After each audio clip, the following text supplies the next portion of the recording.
Man, so we're back on the Undisputed GOAT podcast on Monday, man. Sorry about getting interrupted. And hey, got off to a late start this evening, but now we're here, man. So what's up, guys? How y'all doing this evening? Man, doing good, man. Shoot, I had fresh off of my 6-day work week. Had a couple of days off, recharging, about to get it back on, man. But I can't complain. Life is good. I love the topics we got on and got in store for them tonight. How's everybody doing? I'm good, bro. I'm good, man. Bro. I hate to cut it off real quick. Oh man, they doing a vignette. The first match. Oh, she winning, bro. I don't know. I guess you're right. It makes more sense for her to win right now because they have a storyline with Liv. That's what I'm thinking. That's what I'm thinking. But unless they're going to further the story with Alexa and Liv, but I don't know what they're going to do with Alexa yet. I know they keep wanting to do the Wyatt 6, but I'm not quite sure yet. But yeah, but I am doing fine. My my recovery from shingles is better. My under boob still feels like it burns like the fires of Mount Doom right now. But other than that, I'm alive. I'm doing okay. Not as much pain as I was, and then I'm feeling better. So good stuff. Now I'm good to go. Definitely. Let's go. Definitely glad to have you back, my good brother. Yeah. You had me scared about a good week. I'm like, bro, what the? Because I didn't even know what that was. I thought it was from. I'm not gonna tell you. I'm biased. I'm kind of ignorant. I thought that was from when I thought shingles was real old folks. Like my parents. It typically is. It typically is. It typically is like 55 and older, but like actually like lately in the last like 5 years, there's been a lot of uptick with younger people getting it. Okay. Not that I'm like super young, but even my girlfriend, she's only 35. She had it like 8 years ago or something. So it's becoming more common.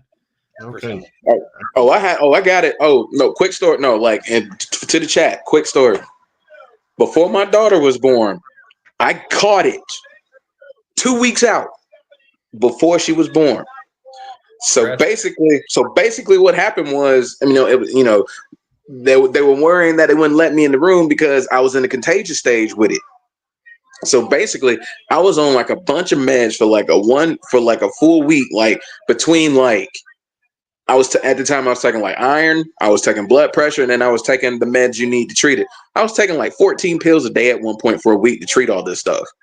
And it just so happened to work out that they got, the contagious stage, they killed it. Like a week, like right before right before she was to be born. And I was able to go in the room and I was able to sit with her because I wasn't contagious anymore. But you talking about I was scared? I was scared.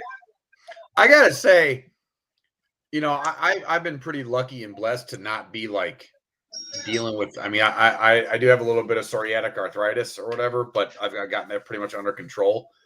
But for the most part, like I've never dealt with any major health issues, and this was, not gonna lie, kind of scary in a way, because I was just, like, for a whole week I was just exhausted. No matter how much I slept, I was so tired, and it was really creepy. And it was just, and to get something that is typically in older people because your immune system is a little off, and so it's just, it was a little weird, a little scary. Yeah, I bet it is, man. And it is scary. I'm glad that you are back with us. And shout out to the great PSP. The champ needs to go to New York and humble the Knicks fans. I'll stay out of New York. As you saw. Oh, she did the devil's kiss. There you go, right there. Yeah, I would never mind. Bro, I probably don't feel bad because I probably share your thoughts, but that's a conversation. That's a whole nother show. I am a taken man, and I am going to show respect to my lovely girlfriend and future wife. So I'm just going. Oh, we got another one. We got another one.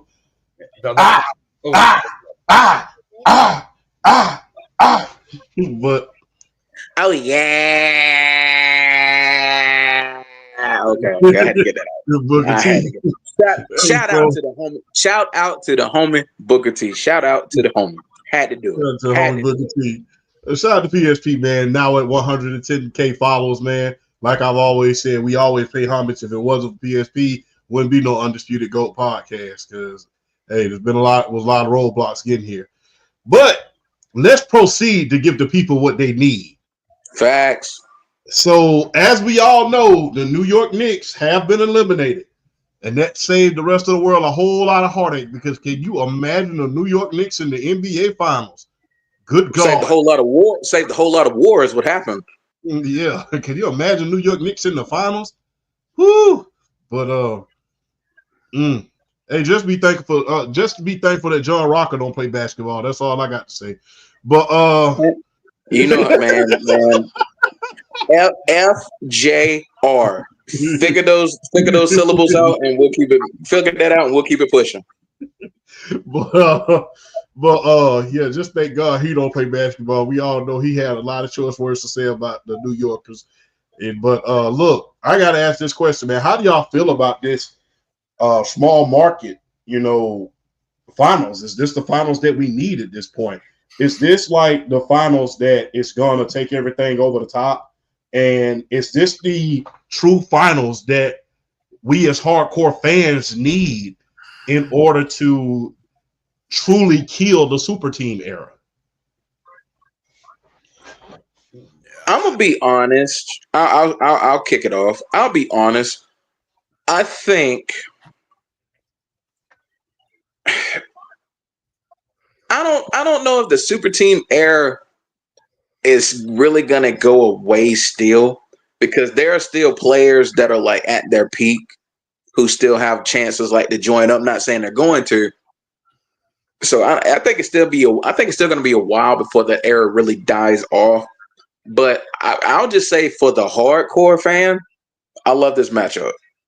Yes. I love this matchup for the hardcore fan, just because of how both teams have been playing basketball really for the last couple of months, from in the regular season going into the playoffs,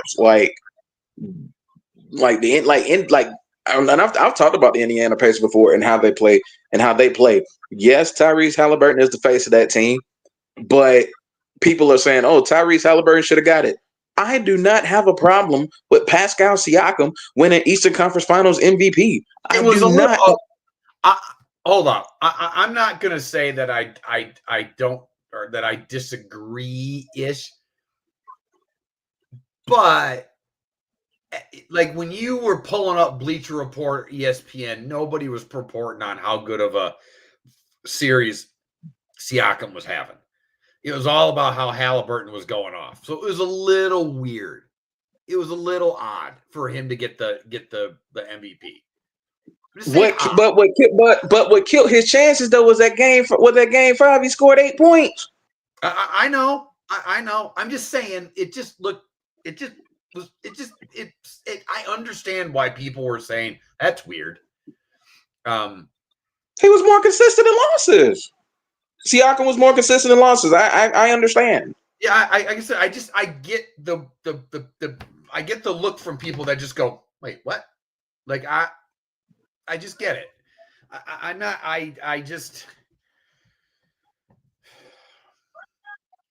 don't think he was robbed, but I do think it's a question mark. Not robbed. I mean, I understand. I understand because the talk was Tyrese Halliburton. I get that. Yeah, but it was his ascension to. Yeah, I get it. Yeah. So I get it. It's just odd. It just made me pause. Like, okay, not robbed, but this doesn't feel 100% right. I get it, but I mean, look at Pascal. Look at his numbers though. He was like 25-5. He was more efficient. He shot 50%. Hey, I mean, we can say it felt a little weird, but when you look at Pascal's stat line, I mean, I know it's like a slump buster. Okay, like it feels a little off, but you know what? It just also feels a little bit right too. You just kind of like it gives you pause, and you're like, no, it's good. It's good. Okay, Mark Grace. So we're talking about slump buster. Okay, Mark Grace. I'm not talking about a bloop single either. Let's just say that. Trust me, I knew exactly where you were going when you said that. That's why Mark Grace was the first name that came up in my head. Okay. Champ, would you like us to explain this to you, sir? I really don't. I'm good. I still Okay. I want to make sure. I'm good on that. That's okay. That's an after the show conversation. We'll save it for after the show. Let's are you sure? Yeah, I'm good. I'm good. Yeah, we can take this off camera real quick, and we we good. No, we good. No, we don't know. No, I will drink to you. We got viewers to keep, man. We don't need to. We got viewers to keep. We don't need to sign up. I can mute that. It's fine. We don't need to get canceled before we even get started, bro. You know how well, write it. Well, tell them in our side of the chat. That's all right. We'll leave it at that. I don't think he got robbed. I don't think. Damn it! I can't even. See, this is why we missed the missed Flash. Right? This is why we missed Flash last week, bro. Because of shit just like this. Just like this. I'm feeling good. I'm going about an hour and a half of sleep from last night, and I'm just during to go. But, shingles be damned. He gonna get it in. Yes. But yeah, I think that I really feel like he got robbed. And that's based on the game before Game 5. Before, when they was in Market Square, damn it, why do the hell I keep calling it Market Square Arena? When they was in the field house, I thought that he played superbly throughout the series. I mean, I don't think one game, one slump should make you get an award taken away from you. But that's just how I feel about the situation. But you can't go wrong with Pascal Siakam because he was the second best player on the floor. He helped out a lot. So with that being said, I mean, I felt like he got robbed just a little bit, but I really felt like that if you were going to give it to anybody, give it to Pascal Siakam. At least it wasn't somebody out of the ordinary that got it. Yeah, exactly. You were only going to give it to one of those two guys for Eastern Conference Finals MVP. It was going to be Halliburton or it was going to be Siakam. I have no problem with either or. All right. And we're going to get to both of these questions, PSP. We're not ignoring you. That's just part of the segments that we're trying to do this. We're trying to do the segment in a little bit of order real quick, but we're going to get to that. So I got a quick question. Since y'all answered the first two segments, y'all have already answered the first two segments in one, to be honest with you. What's up, BR?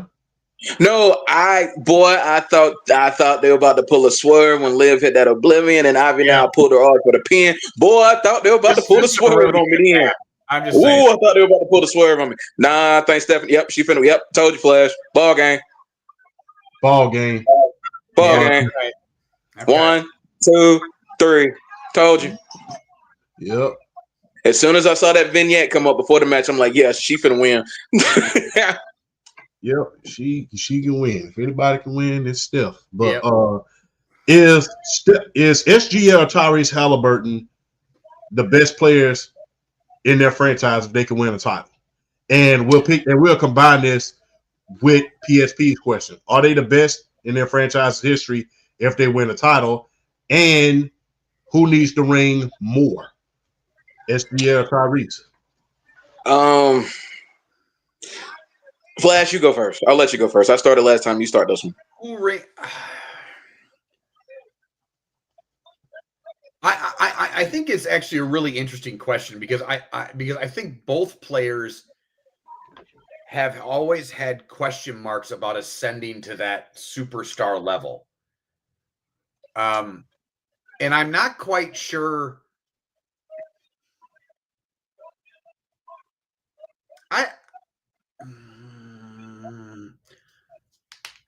I feel like if SGA wins, who won the MVP? We don't know who won the MVP yet this year, do we? SGA won MVP. Oh, he won. He won MVP. Yeah. Okay, Yeah. sorry.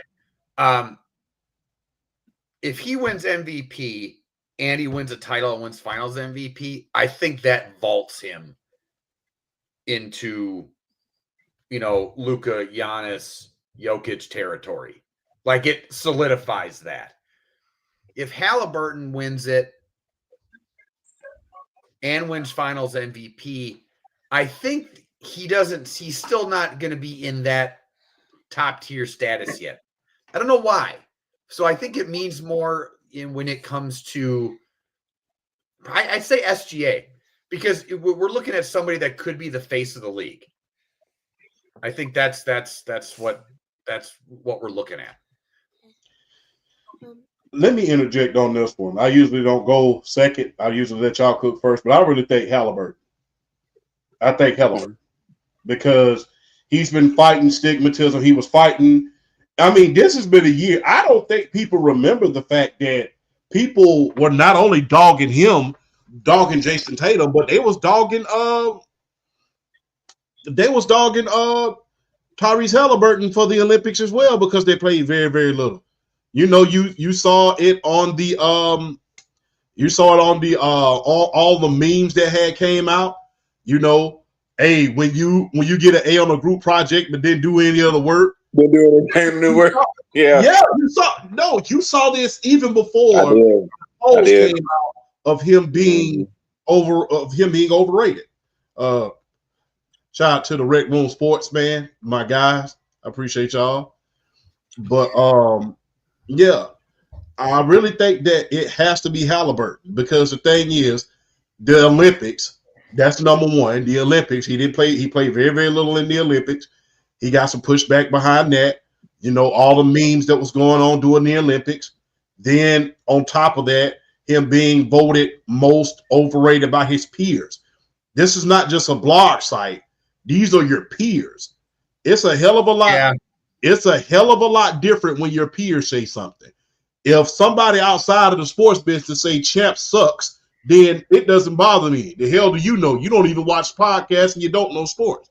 But if you, PSP, Jay, Rec Room, anybody else was to say, Champ, you suck, okay, that affects me because these are my peers. These are my peers. That's where I hesitated on whether or not saying SJ. I wanted to say Halliburton. I think the only reason why it's bigger for it's more personal for Halliburton, but it's bigger for the league if it's SGA. Does that make sense? Yeah, I get where you're going. He's the golden boy. He's the SGA, yes. He's the golden boy. He doesn't have a lot of dirt on him. It's not no off the field issues. Well, neither one of them do, but him more so anybody. Yeah. He's in a darling market like OKC. Yeah. They're trying to defeat the demons of the Seattle Supersonics. And like, my guy Jay said from Rec Room Sports, he said SGA is attached to a GM, to a general manager known for his skills, but no rings. When you think about Sam Presti, you think about arguably one of the greatest general managers of all time. If not, if not, I mean, the only thing separating him from Jerry Krause and Jerry West is really one ring. And the thing is, he had to go about it through trades. He had to go about it through, the benefit of being like the Lakers. Yeah, he didn't. You always got to throw why you always got to mess with my team, bro? Because it's well earned. That's why. You always got to mess with my team. But to your point, you're right. They're not going to get a free agent like a Shaquille O'Neal. They're not going to get anybody like a Paul Gasol. We're not going to get anybody like a Ron Artest. There's not a lot of free agency going saying, hey, I want to go to OKC. I never forget when Paul Gasol was eligible to go to free agency after he left the Lakers, and he went straight to Chicago. Although OKC had the better team, in my humble opinion. So, yeah, they're not getting a lot of free agents in OKC, and they had to do it the quote-unquote right way, the old school way. They had to build it in the draft, build it through development. And ironically, both of these teams are attached to Paul George, who had a chance to win with both of them. If you really think about that, if you really think of, I think Paul George, I would hate this. I'm going to hate for this to happen to Paul George. What? Because Paul George is one of the most underrated players in history, in my humble opinion. Both of these trades stem from him being traded. Oh, my God. And if he never ends up winning anything, I think that people are going to remember him for this trade. He's going to end up being the Herschel Walker of the NBA. They're already calling it the Paul George Finals. Yeah, they're calling it He's going to end up being the Herschel Walker of the NBA, because you think about it built not only the Indiana Pacers, it also built the Oklahoma City Thunder. And you got to think about this. What if they don't win? The thing is that here's what scares me about this whole situation, which we're going to get into a little bit later. There's not going to be any spoiler alerts. I know this is a movie, but the thing is, although they're in the finals this year, they still got 6 first-round draft picks high from now into 2030. Oh, they're one of the leaders if Giannis gets traded? They're one of the leaders. Can you imagine this team with, like... Can you imagine? Oh, my God. You setting up a dynasty if you put Giannis with him. Spoiler alert. But we're going to talk about that a little bit later as well. But for them to be in the finals right now, because usually when teams are stockpiled with draft picks, they're not going anywhere fast. They're the process, so to speak. But for you to have your team in the finals, you have MVP, you have 3 All-Stars on your team, and you have the NBA MVP, and you have all of these stockpiled picks, that's something to behold within itself. And it's going to be interesting to see, even if they win or lose, how they're going to spend the next decade. Because and the thing is, they're already a great defensive team. This is one of the best defenses we've seen since the 04 Pistons. Right. I think it's the best defense since the 04 Pistons. Yeah, one of the best since the 04 Pistons. So, yeah, I mean, this is going to end up being Paul George is forever going to be considered as the Herschel Walker of the NBA because of these 2 trades. And I think that's a little bit unfair considering at his peak, I mean, they used to get, seeing him and LeBron James and the Miami Heat go head-to-head, him and Lance Stevens blowing on LeBron's ears and covering up LeBron's mouth and like that. I thought legitimate LeBron was going to swing on him one game for putting his hand over his mouth. Like, bro, what are you doing? What are you doing? Like, he was just annoying. Like, Lance Stevenson, you can't do that. But back to the lecture at hand, I think that Tyrese Halliburton, considering what he went through with the Olympics, what he went through as far as his peers are concerned, and, him playing in the small market, really doesn't get a lot of free agency. You're not going to get a lot of chances at a finals at this point. And him following in the steps of Reggie Miller. Him being the biggest star since Reggie Miller to hit Indiana. As far as men's basketball is concerned, I would say. And even I would say this, even at one point, even I was saying, and y'all remember me saying this, is Caitlin Clark the best point guard in the state of Indiana? At one point, I remember. Yeah, I remember that. So yeah, there's a lot of stigmatisms that was on Tyrese Halliburton. And I think that NBA title can really, really just really give a big blank right in your face and say, you know what? The blank with y'all, I've done what I was supposed to do. I did everything. I brought a championship to the basketball capital of the world, the state of Indiana, where some of the all-time greats came from, where Larry Bird came from, where Bobby Knight came from, where Caitlin Clark came from, where Red Auerbach is from. You know, wasn't Indiana the state where basketball was practically invented? Yes, it was James Naismith. Yes, it was practically invented in Indiana. Basketball started in Indiana. So for me to bring back a championship to the basketball capital, not to mention, to this day, Indiana holds the single biggest record of a spectated high school game. Over 100,000 people showed up to a high school football game in the state of Indiana for a high school game. So, and if you really, really think about it, basketball in Indiana is what football is in Texas. So when you put all that into perspective, Tyrese Halliburton, to bring something back to the basketball capital of the world, that would be something to behold. I know that people want to say SGA because he's the MVP and things like that, but I really think Tyrese Halliburton, because of the Olympics, the things like that, certain effects in his own state, people saying he's a little bit too passive. But yeah, I think that it has to be Tyrese Halliburton did this way. But what says you, BRF? Here's my thing though. I think Tyrese Halliburton, just by making it to the finals, did what he needed to do. I don't think he necessarily got to win a championship. And the reason why I say that is because who was legitimately picking the Indiana Pacers to get to the finals? I mean, the Oklahoma City Thunder. I mean, the Oklahoma City Thunder was not only the number one seed in the West, but if you reseeded all 16 teams, they would have been the number one seed in the entire NBA. They were that dominant this year. So they were one of the odds-on favorites to get here. So we're not shocked at all that Oklahoma City got here. Indiana, on the other hand, you could have picked Boston, you could have picked Cleveland, you could have picked New York before the Indiana Pacers. And how fitting that the Indiana Pacers are here right now by knocking off two of those teams, knocking off Cleveland, knocking off the New York Knicks. So, yeah, I don't think Tyrese Halliburton really needs a championship to offset all of the people that were hating on him early in the season. Because I mean, he's basically like, y'all did all this, you voted me the most overrated player in the league, and look what I've done. I've taken this team to the NBA Finals, even though Pascal Siakam won Eastern Conference Finals MVP, still being their best player. I did what I needed to do. So y'all can shut up from this point on. You got nothing else to say. I did what I needed to do. Now, as far as the first question, as far as like who's the best, are they the best player in the franchise history if they win a title?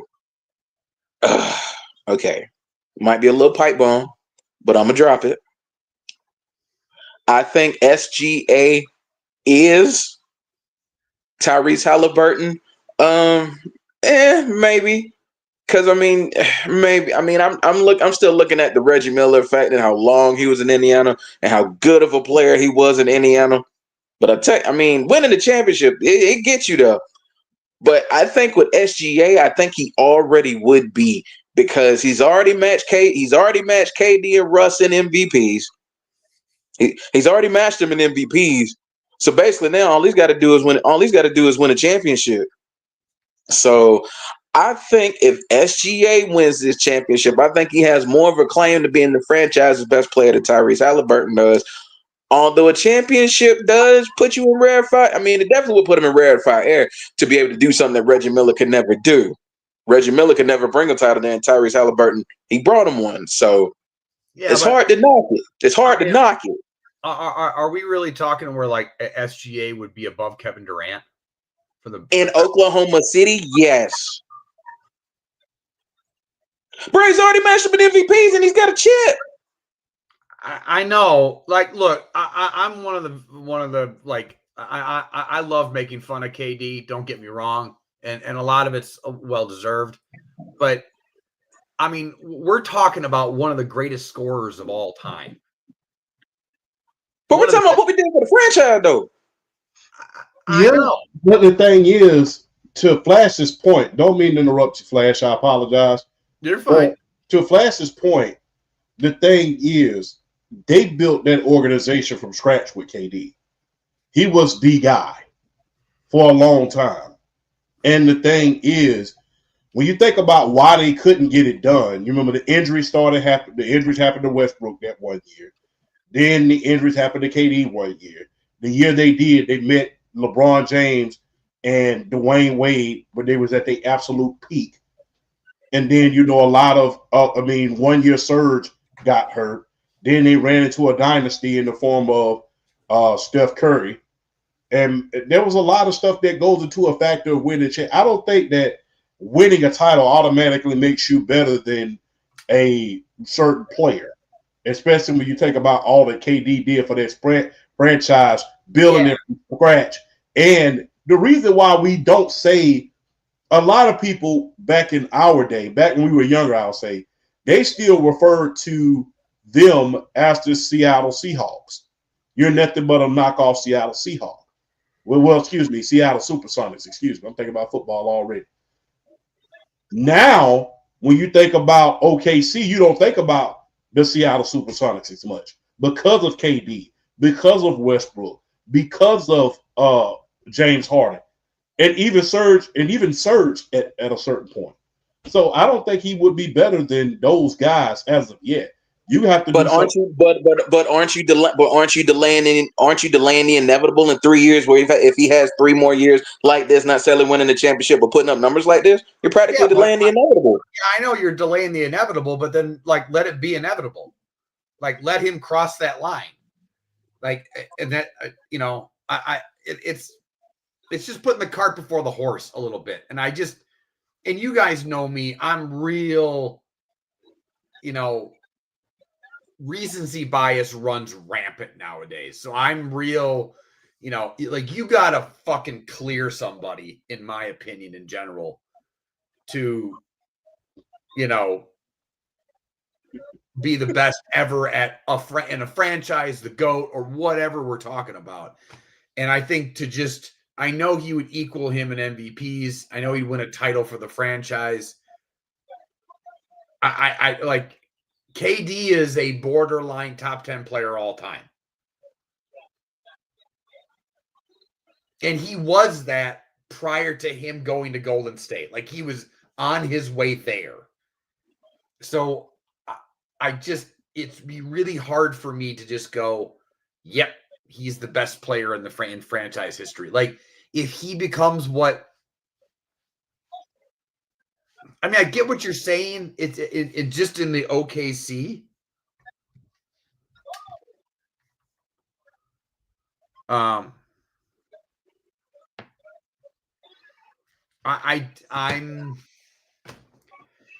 just not. I get what you're saying, but I would need a little bit more out of SGA. I need he needs to be the undisputed. Yeah, I need all-timer level. Top 15 all time here to elevate him above what Durant is. And OKC, no, you don't. You just need 3 or 4 more years like this. No, the thing is, you got to think about more than just the MVP. Think about the scoring titles. At one point before LeBron James, if you really, really think about the LeBron James era, let me rephrase that. The LeBron James, Steph Curry era. The third guy who you think about is Kevin Durant. And the thing is, if it wasn't for, and at one point before Steph Curry came along, it was LeBron James, Kevin Durant. They even had an article about it in Sports Illustrated about how he was tired of being second and he was trying to win a title. And the thing is, I don't hold him going to Golden State against him. I don't hold that. I know I don't. The thing is this: without him going there, do they beat LeBron James again after he came back 3-1? No, they don't. No, they don't beat him again. They don't beat him without Kevin Durant. That dynasty doesn't become I don't think Cleveland beats them if Draymond doesn't get suspended. Man, that's his own fault. That's how I feel about it. It is his own fault. I'm not denying that. I'm just saying I don't think they beat Golden State without Draymond without him getting suspended. So, do I think Golden State could have beat them? Yeah, I do. I think absolutely. But I mean, he was there in Game 7. Yeah, I know. I know. I'm just saying. I'm just, and I don't completely hold the moving to going to Golden State against him. Like, I don't think it's really bad, but I do think it's a discussion point in his legacy. I'm just gonna be real. The reason why I don't hold that against him is because of this. We all have jobs. And if I'm feeling like that I'm not gonna get it done here, then guess what? It's time for me to leave. It's kind of like this. It's kind of like this. Let's just say, hypothetically speaking, all of us, the show goes up, we start to get into 100,000 followers, 1,000,000 followers, and somebody offers y'all a big ass contract saying that, hey, we'll give you $3 million if you leave. Okay, I'll see y'all later. That's an opportunity for you. No. I get him go. I get it. Not to mention, it was one of the coolest things as a sports fan and as a basketball fan. It was one of the coolest things to ever see. And I wanted to see it because that's like once in a lifetime type. Yeah. Like, so I'm not, again, I'm just saying when it's his legacy, I do think there's because since he's left, he hasn't won anything.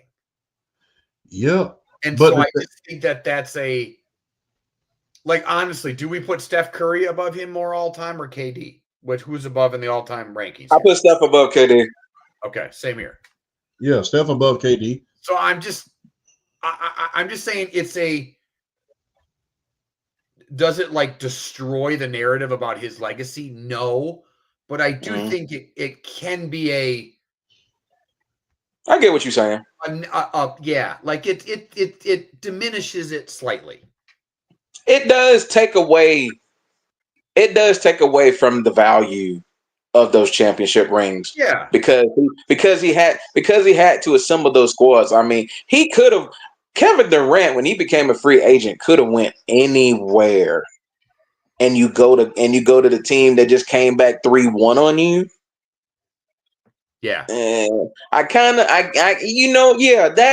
that's where I kind of like I get on him a little bit, because it's like you could have went anywhere. You could have went anywhere you wanted to go.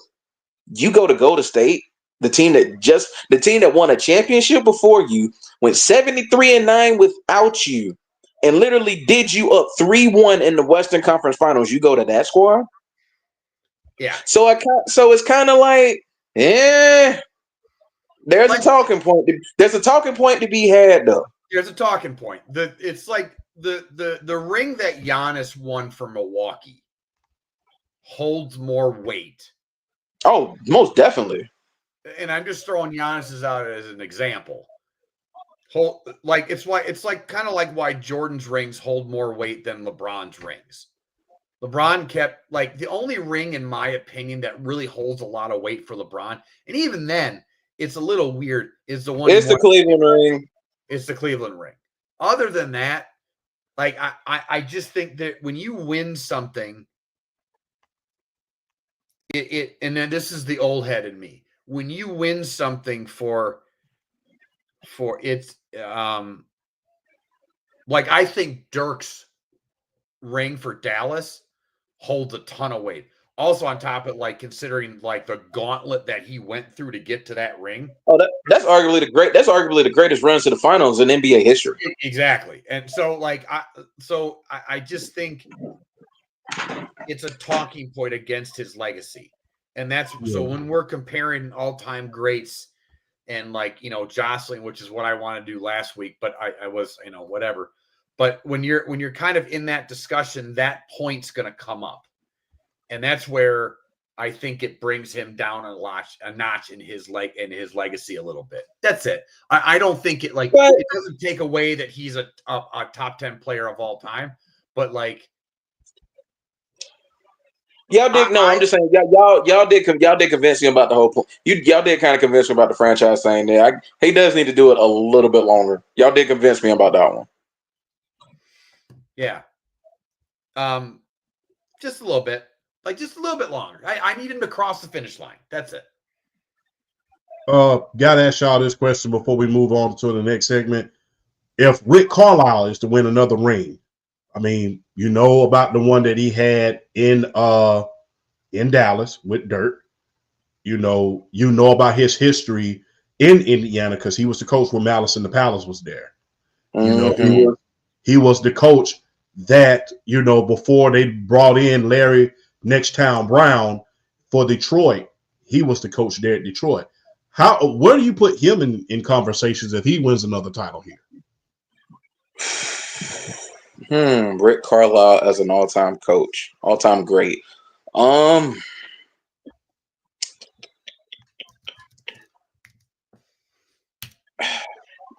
That's a good question. I haven't really thought about it yet. I mean, if he gets one in Dallas, if he gets one in Indiana, where it was like neither one was expected to get there. I mean, I guess you kind of have to say he's. I don't know. I don't know where to rank him yet, to be honest with you, in terms of all-time coaches. I don't know where to rank him just yet. If he gets a second one, because I don't know, because it's like he won the Dallas ring and then he's been good in between, but this is like his first like real run since the Dallas title. So it's like I don't know where to put him yet. Even like with 2 championships, yeah, but I don't know where to put him just yet.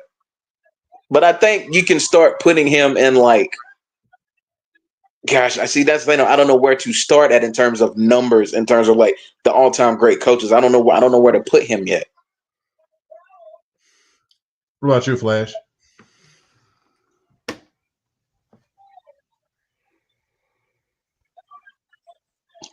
All time.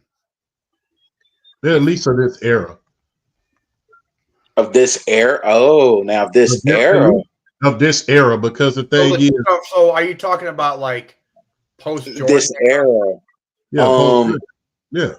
Post-Jordan. Of this. Ooh, okay. Now that's a okay. Post-Jordan. Yeah. Let's see. There's Pop. Well, let's do it. Let me make it easy on y'all. Let's take Pop, Red Auerbach, and Phil out of it. Let's wrap them up in the and for measures purposes, Steve Kerr. Let's take those guys, wrap them up in a little ball, and throw them in the ocean real quick because they are top of their game all time. Best teams of all time. When you think about the Celtics, you think about the Bulls, when you think about and Pat Riley. We'll take those 5, we'll take them out. After that, where would you put? See, I feel like this era. Is he better? All right. Is he better than George Karl? Yeah. Yeah. Just hold up, but like let's not shit on George Karl completely. But we're not. But I mean, we're not. But let's keep it above. I'm throwing out names. I'm not like saying I think this way. I'm just throwing out names. I'm looking at the coaches of the year over the past 25 years. Is he better than Hubie Brown? Oh, yeah, that's a good question. Is he better? Is he better than who? Mike D'Antoni. He's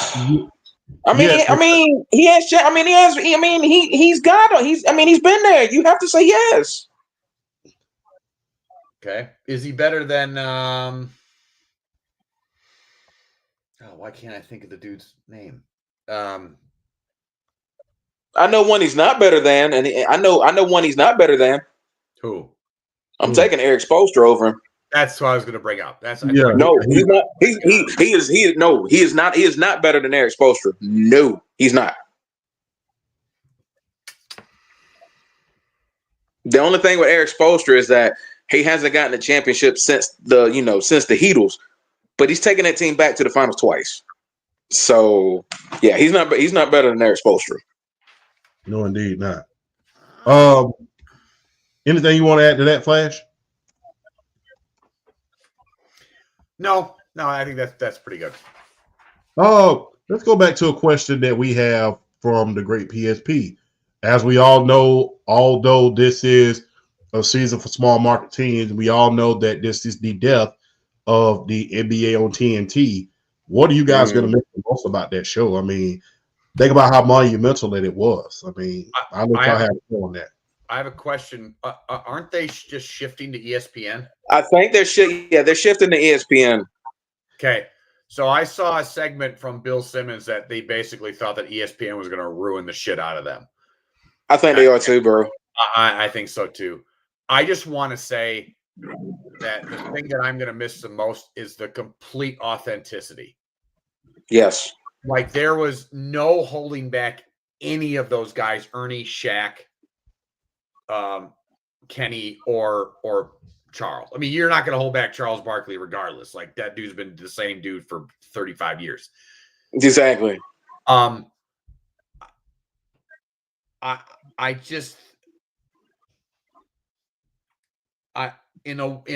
a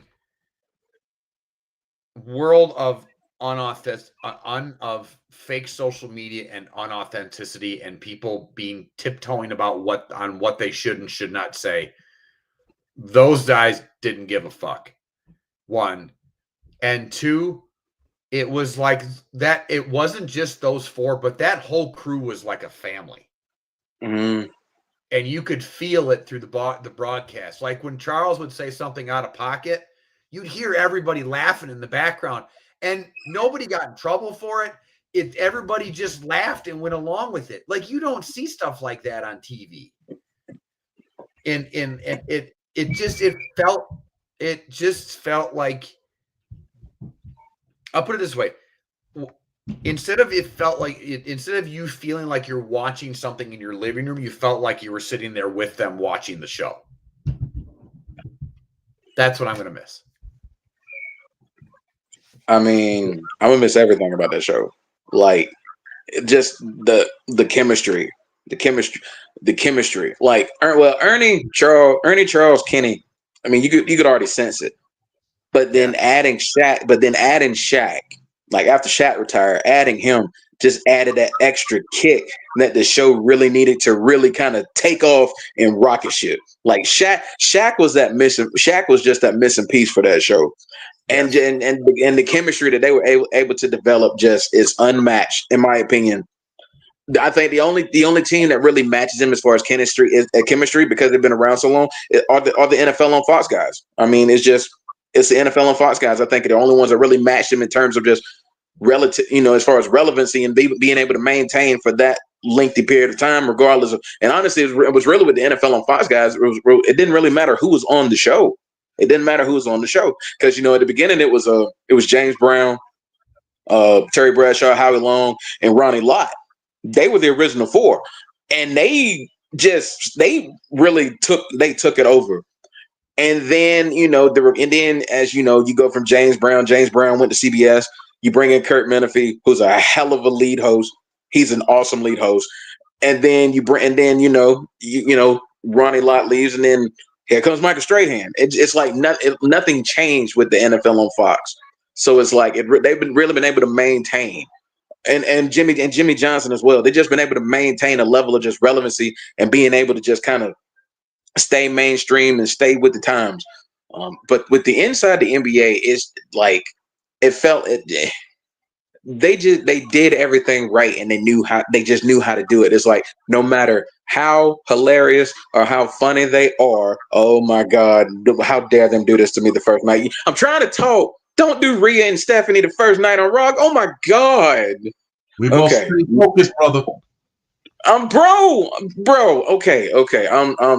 Boy, y'all know how I feel about Rhea Ripley. Okay, moving on. Okay, but just what they were able to just cultivate and bring to TV. Others. Sorry, because it was like, bro, Lyra has been killed. Bro, you got to be real. Lyra has been killing Becky on the mic. She's been killing her on the mic. I don't know. I don't know, bro. Dude, I can't say what I want to say. It. Go ahead and say it. Ain't no sense in holding back. No, she just. Bro, you can't say she has not leveled up since this rivalry started. She has leveled up since it started. No, I can't. No. We'll get canceled. She just fuck. Nope. Not gonna say it. Nope. She just every time she comes out, I just want to go feathers, and it's her face. It's just her face. She a butterface? No, it's not that she's not good looking. She just nope. she a butter. If she a butterface, just say she's a butterface. Why Valkyria is not a butterface? Don't you dare put that in the atmosphere. Because I was going to talk about how Charles Barkley was calling all the women in San Antonio big bitches. Like I have no problem saying that. He lost all he lost all credibility when he came on the show talking about he finally tried the churro. He lost all credibility with me. Yeah, that was funny. He lost all credibility when he talked about the churros. He couldn't say nothing else about San Antonio women when he talked about eating the churro. That was it. He was done. That was it. I can't say it. It's too mean. It's too mean. I'll say it after the show when I explain what. All right. Okay. When I explain what a slump buster is a jam, and then we talk about the birds and the bees. All right, but to finish my thought real quick. This is what I feel about the Inside the NBA crew. What they did better than anybody else, they were able to balance. I feel like they did it better than anybody else as far as balancing the comedy and still being able to analyze and do it at like the highest of levels. And they were able to just balance that. But like the comedy never took anything away from how good they were able to talk about the sport, to analyze, to be able to just pick apart things and game scenarios and game situations. The comedy never took away from that. And I think that's why so many fans love that show. At the end of the day, the comedy did not overweigh the analysis. Like they balanced each other out. And I think that's what makes, in my opinion, the Inside the NBA show the greatest sports show ever. Because they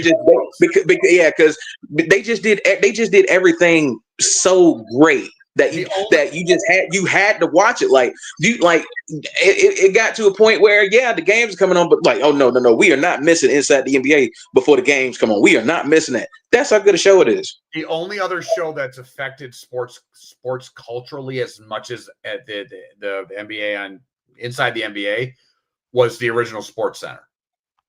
Agree.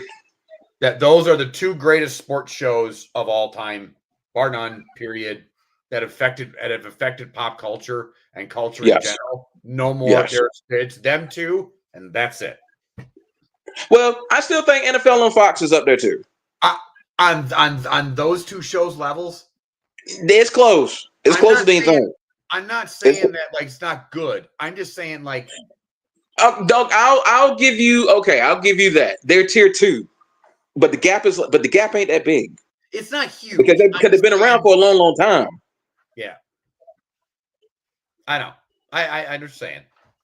Yeah, and on a lesser note, college game, I would put College Game Day probably in tier 2 with the NFL on Fox. Wait, say that again. I would put College Game Day in that tier 2 with the NFL on Fox. I'll put College Game Day up there as well. Okay.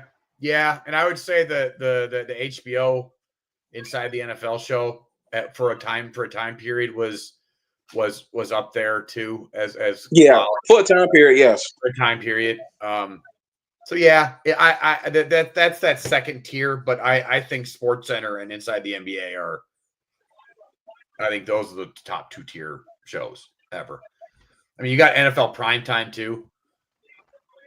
And I'm talking about the countdown show. I mean, I thought the countdown show was amazing. Like the original Sunday NFL countdown. Yeah. Mm-hmm. Yeah, but those two, I don't think anybody's gonna ever affect the basketball shows. I mean, Inside stuff was good, but that was on a whole nother level. So I am so happy that we was able to get that done. But yeah, that was special. That was something special. One quick point before we move on. This is what I'll say. For those four to work on ESPN, they can't put them on no leash. They gotta let them go. No, and they can't wreck the flow, because if they wreck the flow, it's not gonna work. They gotta let them do that. And they made a good watching Bill Simmons talk about it, that they have to let they have to broadcast it the same way that TNT did. Yes. Like with the long extended thing towards the break and not letting them go to break when they want. Like if ESPN, Bill Simmons is right. If they even if they randomly we're going to have Stephen A. Smith tonight. No, don't bring that fucker on the show. No, I don't want to see him. I don't want to see anybody else on that show. I just want to see those dudes. That's it. Do you think you could do it? You could do it for one episode. You can't have them for extended amount of time. No, because people will throw a shit fit. They don't want. ESPN has had so much go. There's a real like we said, everybody anticipates ESPN screwing this up, and you don't allow. I don't. Nobody, I don't. After there's trust built, there needs to be trust built before you start bringing in Stephen A. And guys. Good question. Do you think that they need to do the same thing with Inside the NBA, Charles Barkley and company? Do you think they need to take the same approach that they did with Pat McAfee? Oh yeah. Yeah. No, I'm just absolutely. That's a good question. Absolutely. Even on a higher level, because Pat. And don't get me wrong, he'll call out ESPN all the time, but yeah,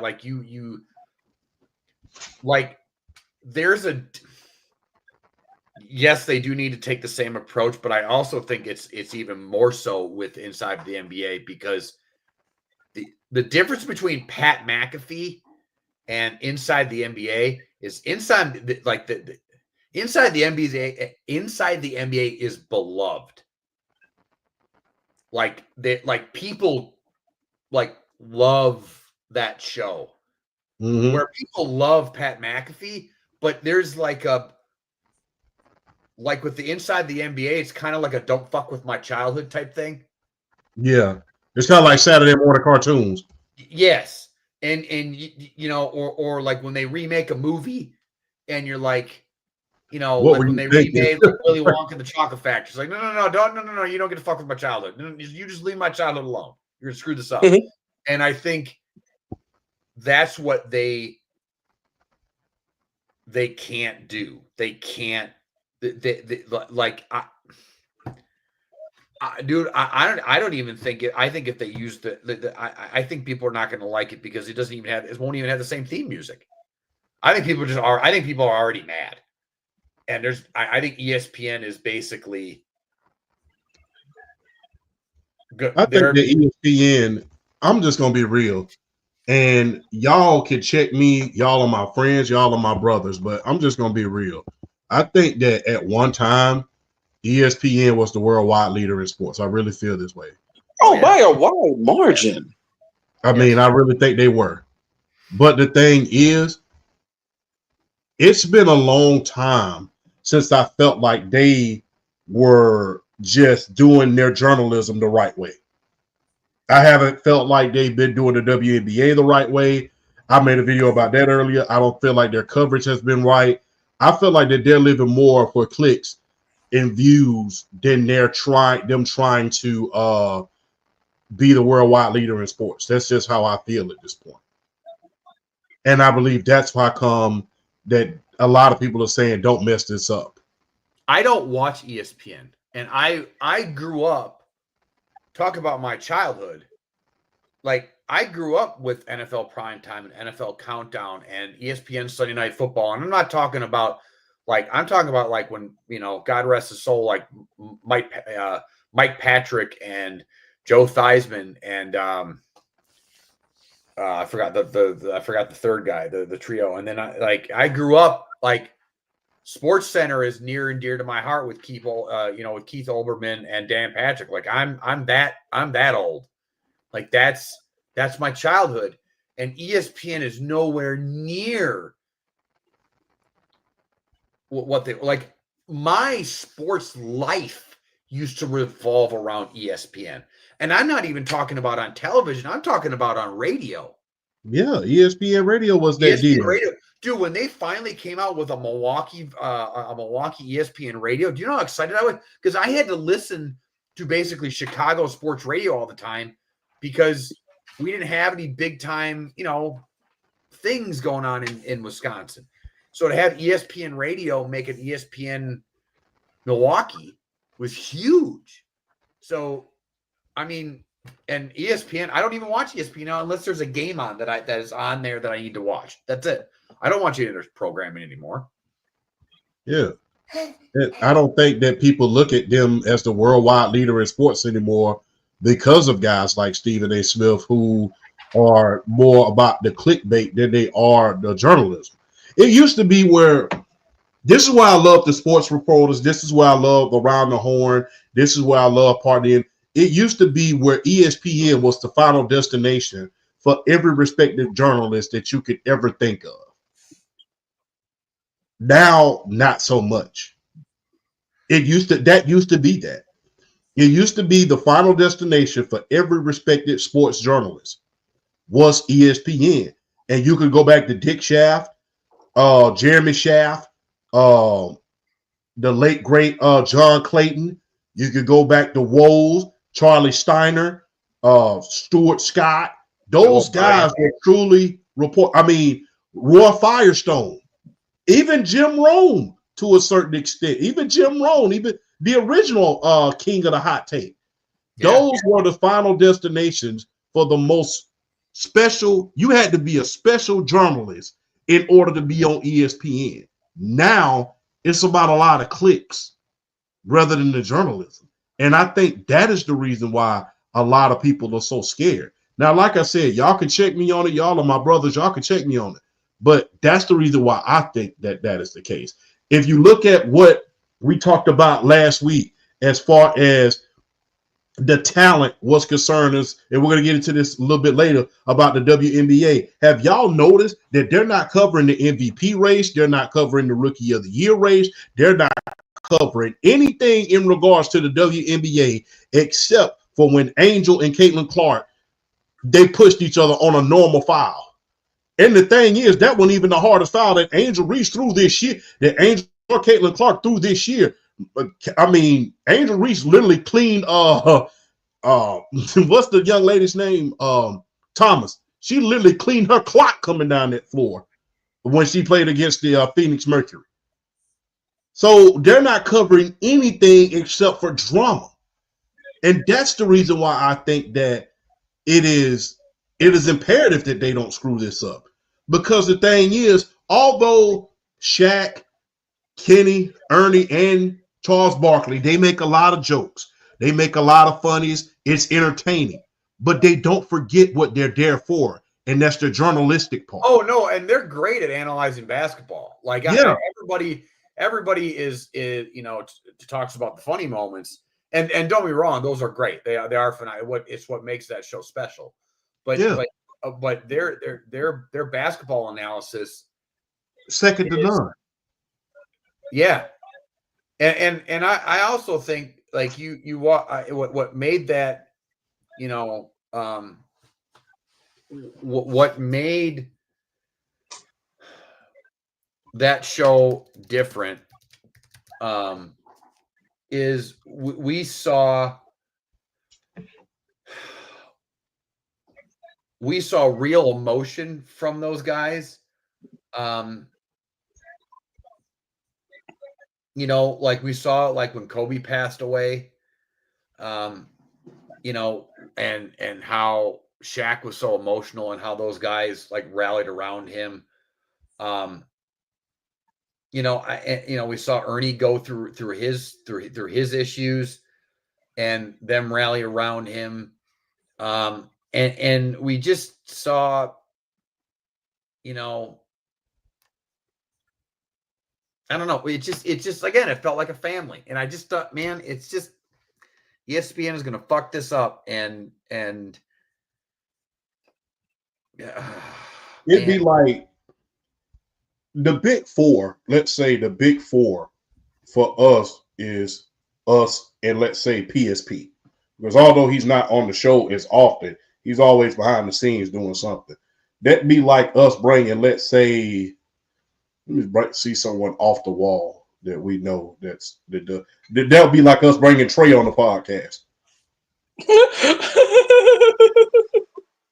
Not Trey. Why is it? It'll be like us bringing Trey because he's kind of loopy. He kind of off the wall a little bit. You know what I'm saying? He kind of the hot take guy.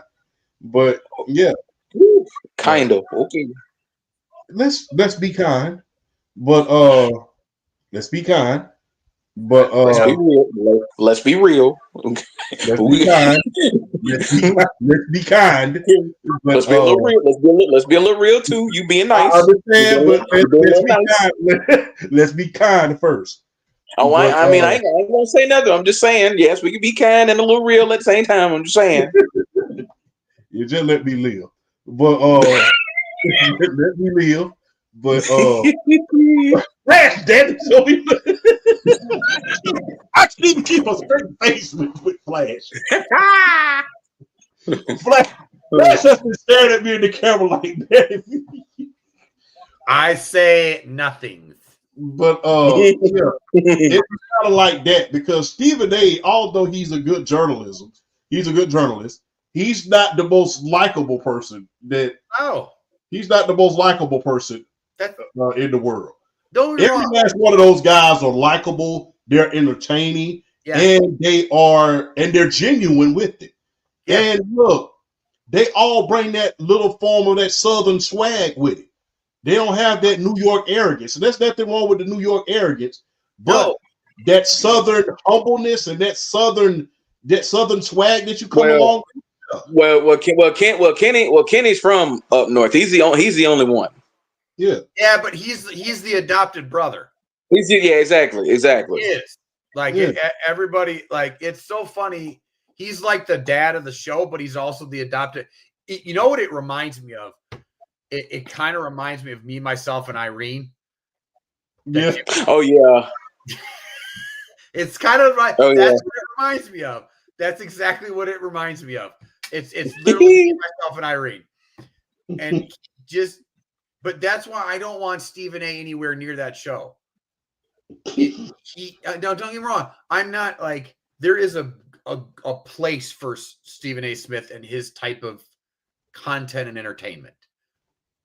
I just don't. You don't need Stephen A. Smith on that show. Just leave it alone. I don't want anybody else from ESPN on that show. I just need those four. That's it.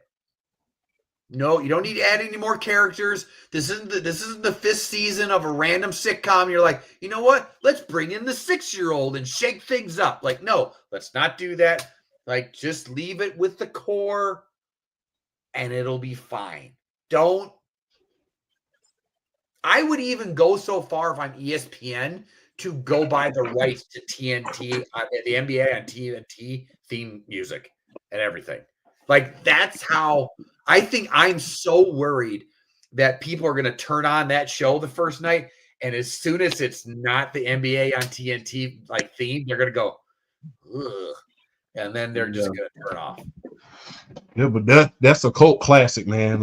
And I love. Hey, man, look, this is how come y'all are brilliant men, man. I love working with y'all because you brought up a hell of an analogy, BRF, that is similar to the NFL on Fox because I forgot that Ronnie Lott was on there. I was a kid during the time. Yeah, I thought it's always been Jimmy Johnson, and you're right. Ronnie Lott was a member of the original four, and then Jimmy Johnson came in and replaced him.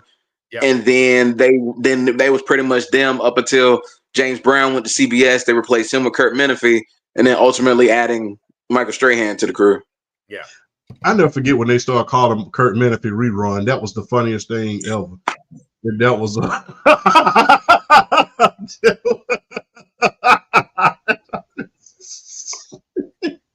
hey man, look. Hey ain't nothing like ranking on somebody. I'm just gonna be real, bro.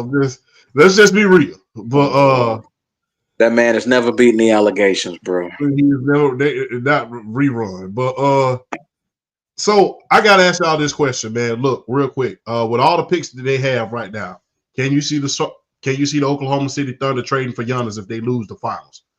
No, with all the picks they have, I could see them trading for Giannis if they win the NBA Finals.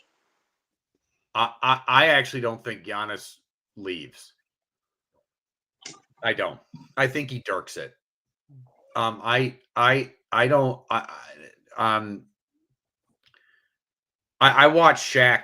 Actually, right before I came on the show, I watched Shaq. They asked him about this, and he said he doesn't need to leave. This isn't the 90s.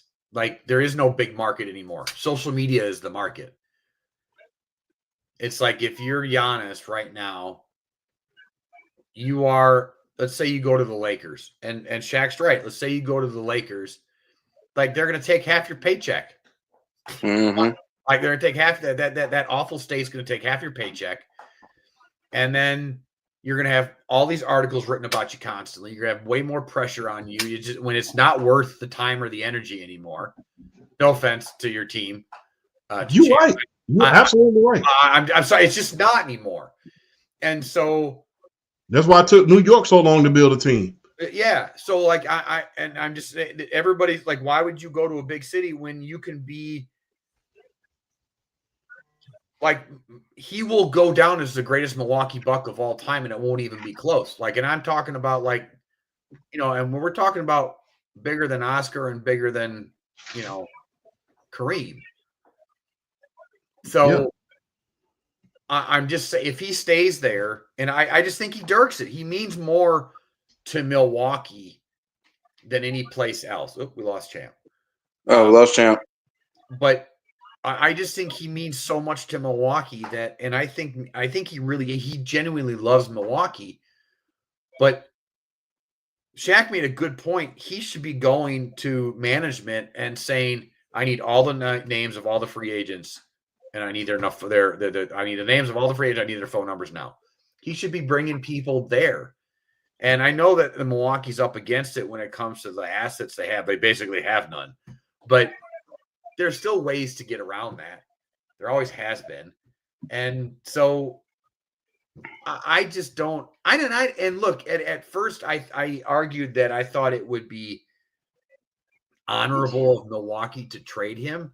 And now I'm starting to walk that back a little bit. I want something. I want him to dirk it. I do. I want him to be a Milwaukee Buck for life. And I think that that's huge, especially in this day and age.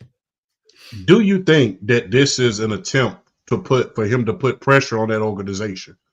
For them to say, look, hey, I need you to get your rear end in gear so we can make another run. These are my prime years. I'm not trying to waste it.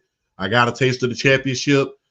Another championship in Milwaukee could be equivalent to what Jordan did as far as championships in Chicago. I think if he wins another one, he's right up there, especially if, like I said, because Giannis, Milwaukee is Giannis's. Oh, hands down. I mean, Milwaukee is Giannis's. So even if he brings a big-time free agent to his team, that's his team. So it really wouldn't matter. Steph will always be, Golden State will always be Steph's. Yeah. Yeah, that's why even when KD went there, that was Steph's team. So yeah, I think he did that to put a lot of pressure on this organization to say, y'all are blanking up. Y'all are bringing in coaches year in and year out. You brought in this guy, Doc Rivers. You ruined a good team. As far as by getting rid of, Drew Holiday and some of the defensive players that I had on this roster? We were a defensive team. Now we've downgraded and we are paying coaches who are no longer with the organization. We've gotten rid of the coach that we won a title with. Hey, I need y'all to knuckle down. I think this is what this is saying. Or you could go ahead, you can trade me and do whatever you want to do. But either way, I'm not going to let you waste my prime. I got a question. Do you think that getting rid of like any of those coaches, whether it be Budenhauser or Adrian Griffin or trading Drew Holiday for Dame Lillard, do you think that was the front office completely, or do you think that was a little bit of Giannis too? I think that was the front office. Why would you want to trade? Because the report had it that he was very upset when they got rid of Budenholzer. He was upset when they got rid of Jason Kidd. He didn't want them to get rid of Jason Kidd. I think Adrian Griffin was a little bit him though. Yeah. I think Adrian Griffin was a little bit him because from what I understand from the reports, the players weren't necessarily, and him in particular, wasn't necessarily vibing with Adrian Griffin. I think Adrian Griffin was a little bit of him. Okay. Yeah, I think so too. I still to this day don't get any of the coaching decisions that they've made. Like maybe the Griffin one, but even then, like they were like the third seed they were the third seed in the East when he got fired. Yeah, it was real weird, and I didn't agree with getting rid of Budenholzer either. Like he won you a. I didn't either. I said it too, and everybody was again. This is everybody's very knee jerk. Like, well, Giannis got hurt. Like, of course they're gonna like get. Come on, I thought about getting. I thought getting rid of Jason Kidd was a kind of a mistake. I don't know. I think getting rid of Drew Holiday with now. Don't get me wrong. I know Drew didn't have that great of a playoff, but man, you did. I don't know. And don't get me wrong. I was kind of excited to get Dame too, but dude. Part of that soul of that Milwaukee team was defense, and you just ripped that part of that soul out of that team. Yes, I just, yeah. BR. Yeah, I'm definitely with him on that one. Like, yeah, like when they got Dame, it was like, okay, yeah, your offense definitely gets better, but at the same time, though, Dame's definitely not a defensive type player, and Drew Holiday is probably one of the best defensive guards of this generation. So, I mean, yeah, that was like a big downgrade and step down as far as like your defense is concerned. But I think Giannis should stay? I personally think he should stay because I mean he's really not gaining anything from leaving and going to another team. He's really not. I think his legacy is pretty much like it's not set in stone, but he has it built. So now at this point, it's just writing more chapters and writing more chapters and adding to it. I think it would be most effective and most valuable to him as far as his legacy to stay in Milwaukee. Now. Yeah. I'll say this though, if he's going to go places, if he's going to go somewhere, I think there are definitely fits for him. I do think the Oklahoma City is a good fit. It makes sense with how they play defense, with how they run the floor. I think Giannis could come in, I think he would probably come in. I would rather have Giannis be the 5 on that team because then as the 5, he wouldn't necessarily have to worry about having to shoot the 3 as much because they could focus on him being in the post more. He can do a little bit here and there, but I think Giannis would definitely come in as a 5. I think if you're looking at Milwaukee and you want to acquire draft picks, I think you send him to a team like Oklahoma City, you send him to a team like San Antonio. Now, if you're looking at some of these squads and you want young, already made players who could come in and maybe give you an impact off of the bat, call me a homer if you want. The Atlanta Hawks make sense. You have Jalen Johnson. You have Jalen Johnson. You have Okongwu. If you want to throw Reese in the mix as far as an available, if you want to throw him in, you can. I think the Hawks, as far as like young talent, have some of the most ready-made, really good talent that could go to Milwaukee, start and do something off the bat. If you're just saying, get rid of him, get young players, get draft picks, we build the next 2-3 years. That's if you want to go that route. But like I said, if I'm honest, me personally, if I'm him, I'm staying. I think there's no reason for him to really go anywhere right now, this stage in his career. If I'm him, I'm staying. If I'm him, I'm staying. The only place that, as a Milwaukee native and Bucks fan, the only place that I would be acceptable that I would want to see him go to would be San Antonio. Not the Lakers. Hell no. I'll say that for hang up on this show just for you saying that, good sir. Hell no. No. I would love to see him in Wemby because that would be some of the most crazy shit we've ever seen in the NBA. Call me a homer. I would love to see him and Trey. That pick and roll would be lethal. That pick and roll would be so nasty. And people get on. If Pop didn't have the health problems and he got somebody like Giannis to put with Wemby, and Pop that'd be nasty. That'd be nasty. Because you might as well don't even think about driving in the paint. Just let that go. Your best bet is to just shoot on the San Antonio Spurs because you're not attacking them you're not attacking the rim on them. Your best bet is to shoot. Your best bet is to shoot. Yeah. Yeah. I would love to see Giannis in San Antonio or Atlanta. I think that would be big for Atlanta, and I think that would give Trae Young definitely an opportunity in order to win a championship. But yeah, I love both. I love both of those acquisitions. I don't think that, and it's difficult for me to say this, but I don't think he should ever entertain coming to the Lakers. I don't really think he should. I think it's an exercise of futility. You got to deal with the voracious Los Angeles media, who I'm just going to be real. I am a Laker fan to the core, but we just like the Dallas Cowboys.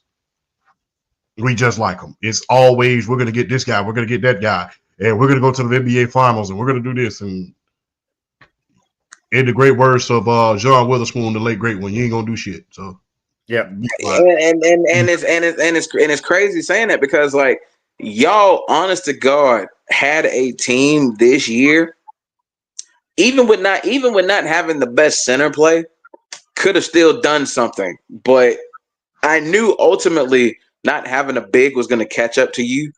I just didn't think it was going to be Minnesota in the first round because, boy. Yeah, I mean, don't get me wrong. I love seeing the Lakers lose. Sorry, champ. But it was. I'm not that bad. I'm not that bad. I'm not going to rag them out like that. But I will say there was something disappointing about watching that Laker team lose. It was kind of like, really,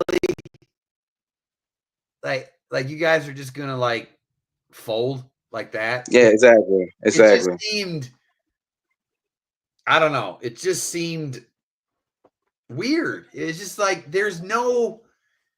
It's like if you that Laker franchise has no soul anymore. There's no soul to that franchise anymore, and I think that's the problem.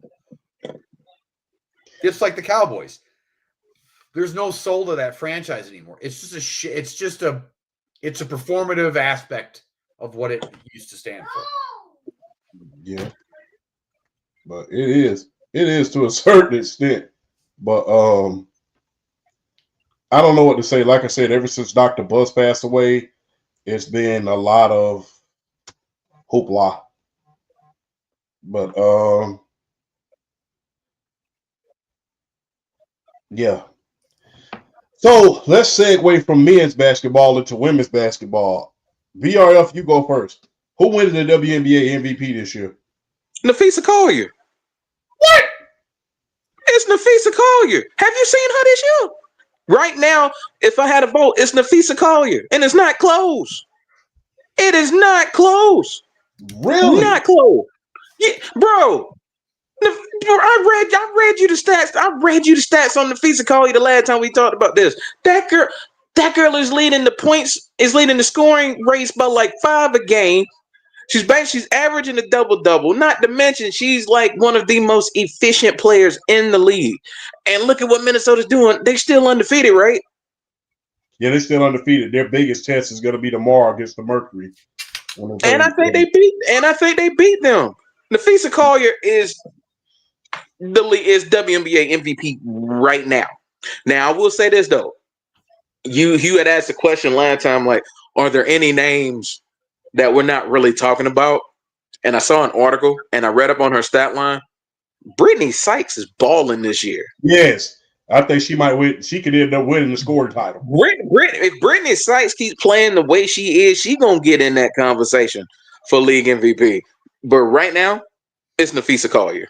I mean, you're basically averaging 30 and like 12, over 50% shooting, high 3-point marks. I mean, just doing everything, and your team is undefeated right now. Right now, it's Nafisa Collier. She's my MVP right now. I gotta stay in Las Vegas and go with Asia because she's been asked to do a hell of a lot more this year. I mean, she has stepped up her game and assists. She has stepped up her defense. And if you really want me to be honest with you, this is kind of going to be kind of like the Josh Allen, Lamar Jackson. This WNBA MVP is going to be to the WNBA what the Lamar Jackson and Josh Allen situation was, and what SGA and Jokic was in the NBA, especially if they both end up like neck and neck at the end of the season. But if it ends up like that, Nafisa Collier is going to win it. And that's what my next question I was going to ask. You know, we went into the next segment. If Asia has, you know, the better stats, like if she go off for another 1,000-point year, will it come down to Nafisa Collier's team having the better record? Because the Las Vegas Aces don't look there. They look kind of flat in them first 2 games. And then they kind of like last 2, they kind of stepped it up. Becky Hammond kind of like lit a fire up on them. So do you think that's a possibility of that happening? Which I said, as long as you have Aja Wilson and Becky Hammond on that team, you can never, ever, ever count them out. I said it, and it's coming to fruition. They're playing a lot better ball. This is what, okay. Similar stats, and the Minnesota Lynx are like number 1 seed in the West. It's Nafisa Collier. It's Nafisa Collier. Because it's gonna be that SGA Jokic thing, like you were talking about. Close numbers.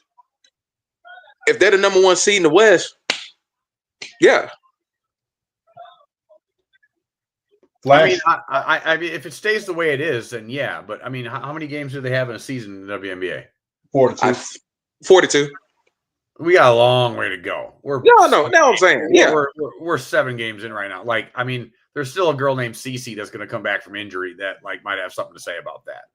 So, you know, yeah, but they did not look went down. We'll see. She might have something to say, but we'll see. I'm sorry. I am on the Nafisa Collier boy. I'm just saying we got a long season to go. I'm not saying we do. We got a long way to go. Yeah, a long way to go. We do. That's it. I'm just like, you know, Indiana. Bonner, before last game, she was looking washed. Who? She was looking washed. Who? Caitlin? No, DeWanna Bonner. Oh. Before they start bringing her off the bench, when they were starting her at the 4, she was looking washed. Yeah, they don't need to start her. She's like 37. They don't need to start her.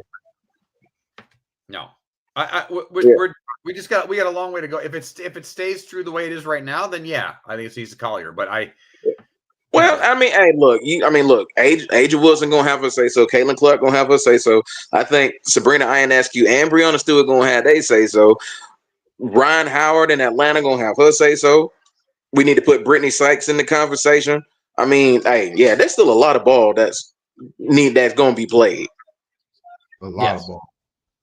But yeah, to his point, CC, I think when she comes back, I think they there's been a lot of heat on that coach too, by the way, Stephanie White, because they say she forced her to go out there too quickly at the start of the season.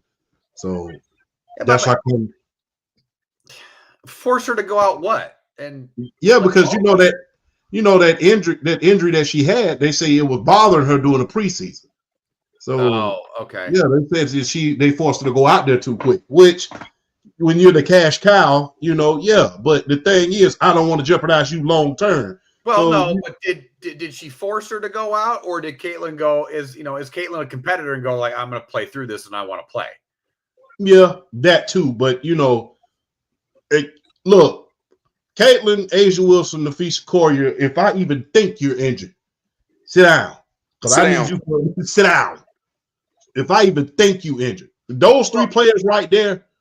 If I even think, and I'll even add Courtney Williams into that mix as well. But those four, if I even smell something wrong, sit on down. Come back next game. So, not to mention the injury bug has been biting the Indiana Fever a lot lately because Sydney Coastal, she's out. Sophie Cunningham's out. It's been that the injury bug has been biting the Fever. But yeah, if I'm look, those three, if I even think you hurt, sit down. You're not finna, because the last thing I need for you to do is get hurt and take away number one, our playoff hopes, and number two, them viewers. So yeah. But we already answered that question about can you see Nafisa Corrier winning over Angel if she has the higher seed. I gotta ask y'all this question. Now, a lot of people blame voters fatigue as far as what happened to Jokic this year. A lot of people are blaming voters fatigue. So do you think that if Asia Wilson has this outstanding year and Nafisa Corrier has this super season, but her team is higher up? We already addressed that part. But do you think that Asia Wilson, although she's just entering her prime, is she going to start? Is this one of those years where she's going to start going through voters fatigue at this point? I have a bigger question when it comes to voters fatigue in general. Is this the new trend now in all sports going forward? I mean, it's not a new trend, to be honest with you, Player. No, but like we were used. It's no, I shouldn't say new, but like are we ever going to see 3, 4, 5 straight MVPs? I think the last chance we got to see that was with Mike, and I think I call voters fatigue the curse of Michael Jordan. Because the thing is, that was just where he was just so dominant that the voters just got tired of giving it to him every year. And he started off with that Sports Illustrated article with Karl Malone, why he should win the MVP. That kicked off the whole voters fatigue. No, that Barkley won it too. What, 93 or 92? The year the Suns went to the finals. So 93. It was voter fatigue. So it's just like, you get people, some guys are so dominant that you just get tired of voting for them. And people are going to start claiming bias, and the homers are going to start claiming bias. And, I think the same thing, although I hate to say this, but, although I think the same thing happened with Peyton Manning. I think he should have about 6, 7 MVPs. He probably should have more because he was just that dominant in the regular season. I think the same thing happened with Tom Brady. But, voters fatigue does kick in when you're just that dominant. And when you think about Asia Wilson at this point, she's just that dominant. It's just like, even when she doesn't take a lot of shots, which she didn't see last game, on the defensive end of the floor, she was the best player on the floor. Yeah. So I think that's where voters fatigue kick in, where people are just so dominant that you just like, damn, it's time for somebody else to win. I mean, I think a lot of people can attribute. I don't think this is the case. Before I let this come out of my mouth. A lot of people blame voter fatigue on the Josh Allen situation. I don't, but a lot of people say, well, that's just voter fatigue. They just got tired of voting for Lamar. But in reality, he won. But yeah, voter fatigue has been, like I said, I call voter fatigue the Michael Jordan curse. You're just so dominant that people are just tired of you winning all the time. But the NFL MVP was not voters fatigue. The NFL MVP was going by the exact same criteria this year that they did last year when Lamar Jackson won it.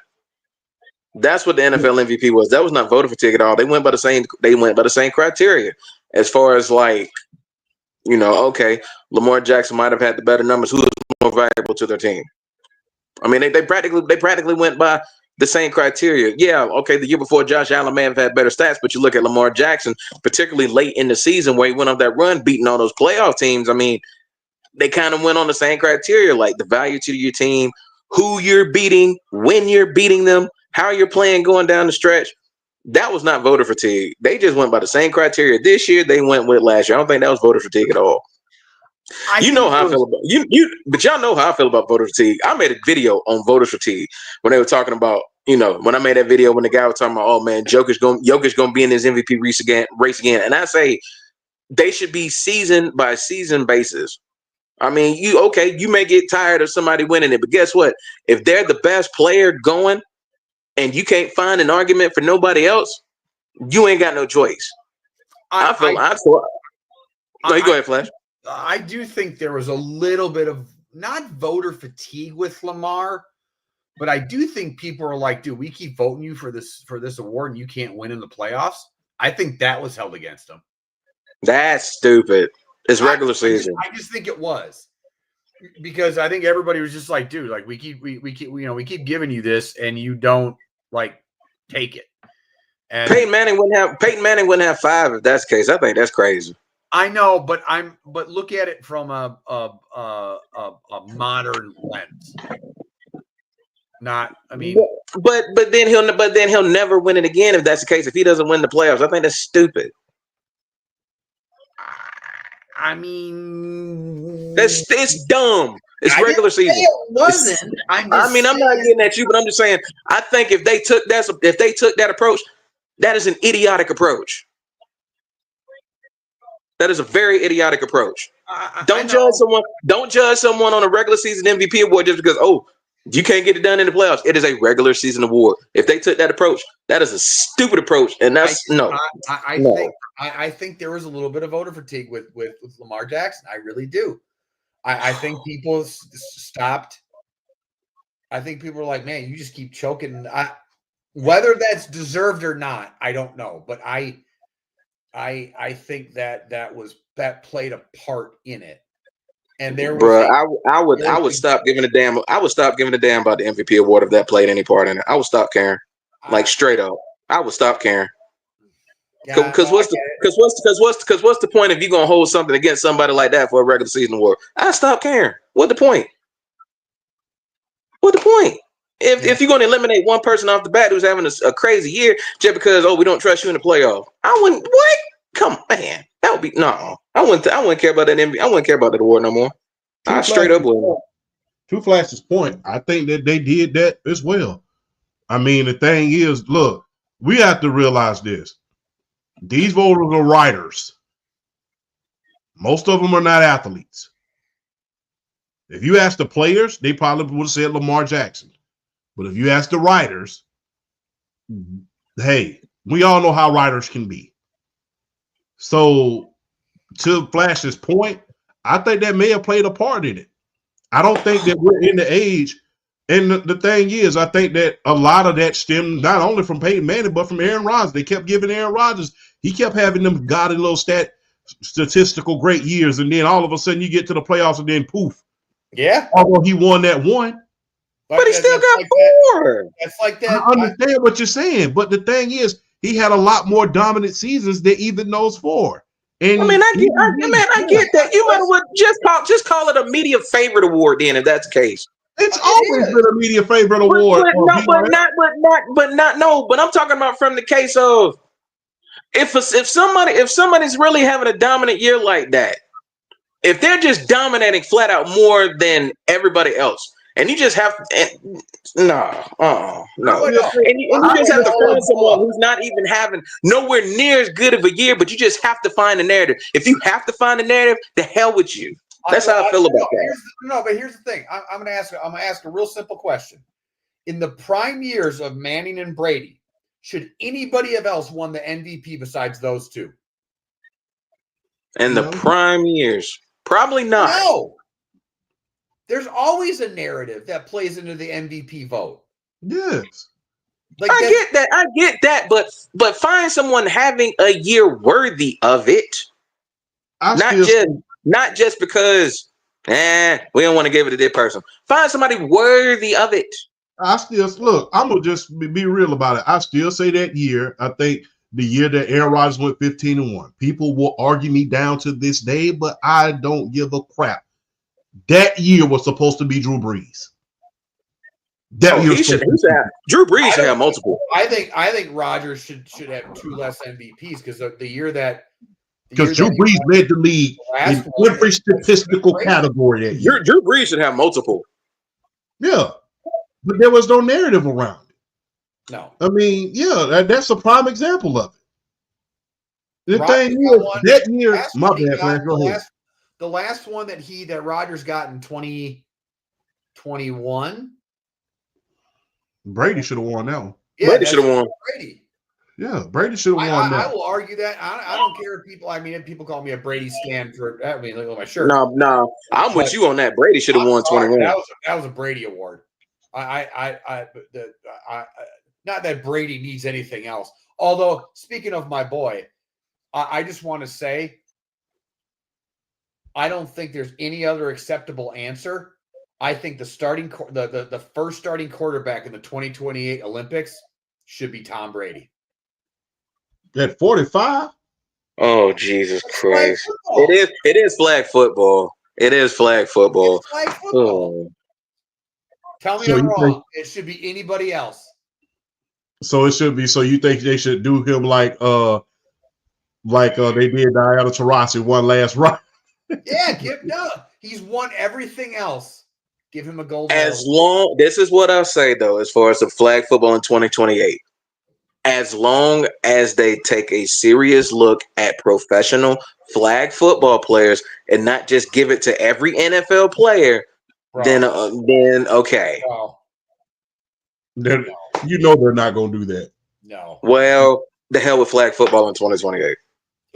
Don't just do it because of the NFL. Like have a mix at least. Don't just do all NFL just because you think they're just gonna, just because it's the NFL. We should do amateurs on the dream teams. No. Don't compare flag football and basketball. Don't do that. I'm just saying. I'm just saying, dude. Are you gonna go get like Josh Allen, or are you gonna some dude that like? That's cute. You play flag football for a living, like flat. But even still, well, whatever. Okay, I get what you're saying, but I'm just saying. They're looking for the name as well. They're looking for the name as well. Yeah. Because the thing is, these guys are not just going to be. You got to think about this. There's money to be made in this right here, and the thing is, this is what's going to happen. They're going to look at these guys. These guys are not only because you got to think about it. Back when we was kids, there were very, very few athletes. There was about 3 or 4 guys who were brands. These days, everybody's a damn brand, especially in football. So you got to think about, they're trying to, every time you look around, what do you have in the NFL? You have these worldwide televised football games. They're trying to take the NFL worldwide to the point where guys in Nigeria or anywhere else are playing these sports and traveling, just like they're doing in basketball. So you got to think about it. Who are you going to bring in order to get that kind of attention? Are you going to bring the guy who played flag football on the beach in Huntington or in Venice Beach? Or are you going to bring out Justin Jefferson? Or are you going to bring out Patrick Mahomes? Or are you going to bring out Tom Brady? You're going to bring out that big name so that these young men who have no idea what football is, who have no idea how to play the game of football, who have no idea how to do anything as far as football is concerned, you're going to bring out these guys right there. Because the thing is, it's kind of like, and I hate to say the name, well, I'll say another name. It's kind of like Stone Cold Steve Austin. If you don't know anything about wrestling, you knew that Stone Cold Steve Austin was a wrestler. So who are you going to bring out in order to do that? You're going to bring out somebody like Justin Jefferson or Patrick Mahomes or somebody like that, even Brady, who's a worldwide face. You want faces. That's a whole nother reason why the NBA and the WNBA put pros instead of amateurs. Everybody can watch college. Everybody watches pros. I get what you're saying, BRF. Like you want to get every country's not blessed to have professional athletes like that who can just come in and do it though. Sucks to suck. That ain't the soccer is not having that. It's not the soccer's not having access to a lot of the stuff that we got over here. Dude, tell me there isn't a part of you that wants to see full-grown NFL players going against a Chinese flag football team. That at that point, you just want something to laugh at that point. Yeah, but it's gonna be funny. But I mean, it was funny. That's what the Dream Team was at the time. The original Dream Team. That's what it was. Let's not play around. But that was but I'll say this though, they were still all professionals, whether it was like in their countries and all that stuff, and we had such a huge head start on everybody. Oh, dude! Hey, I'm gonna tell you right now. When Brett Favre was the quarterback for the Green Bay Packers, and I'm not talking about into the 2000s, in the late 90s, in the mid 90s, he was winning MVPs. He went over there. And there's a segment, you can look it up on YouTube. He went over there, like Japan has a professional football league.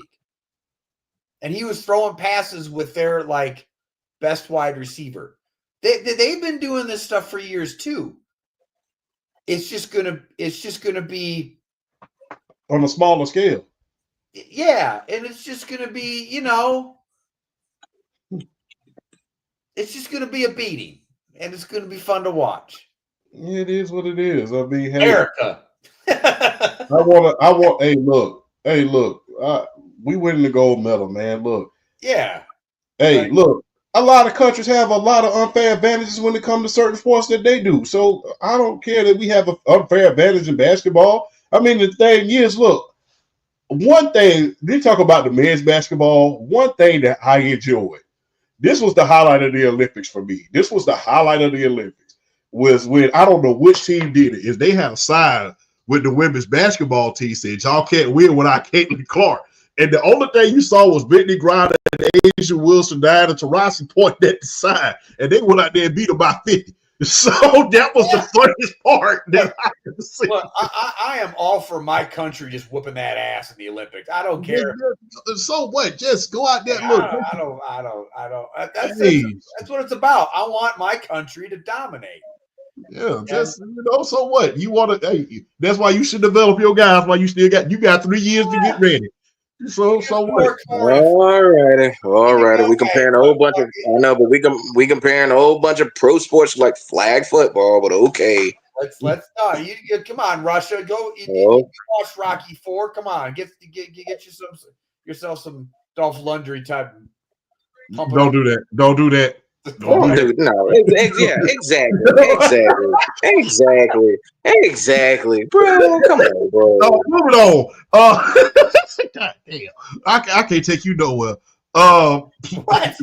Let's stick to the WNBA. Just be thankful I didn't say what I wanted to say about Feather. I want to hear about this when it goes off the air. Another quick one, real quick.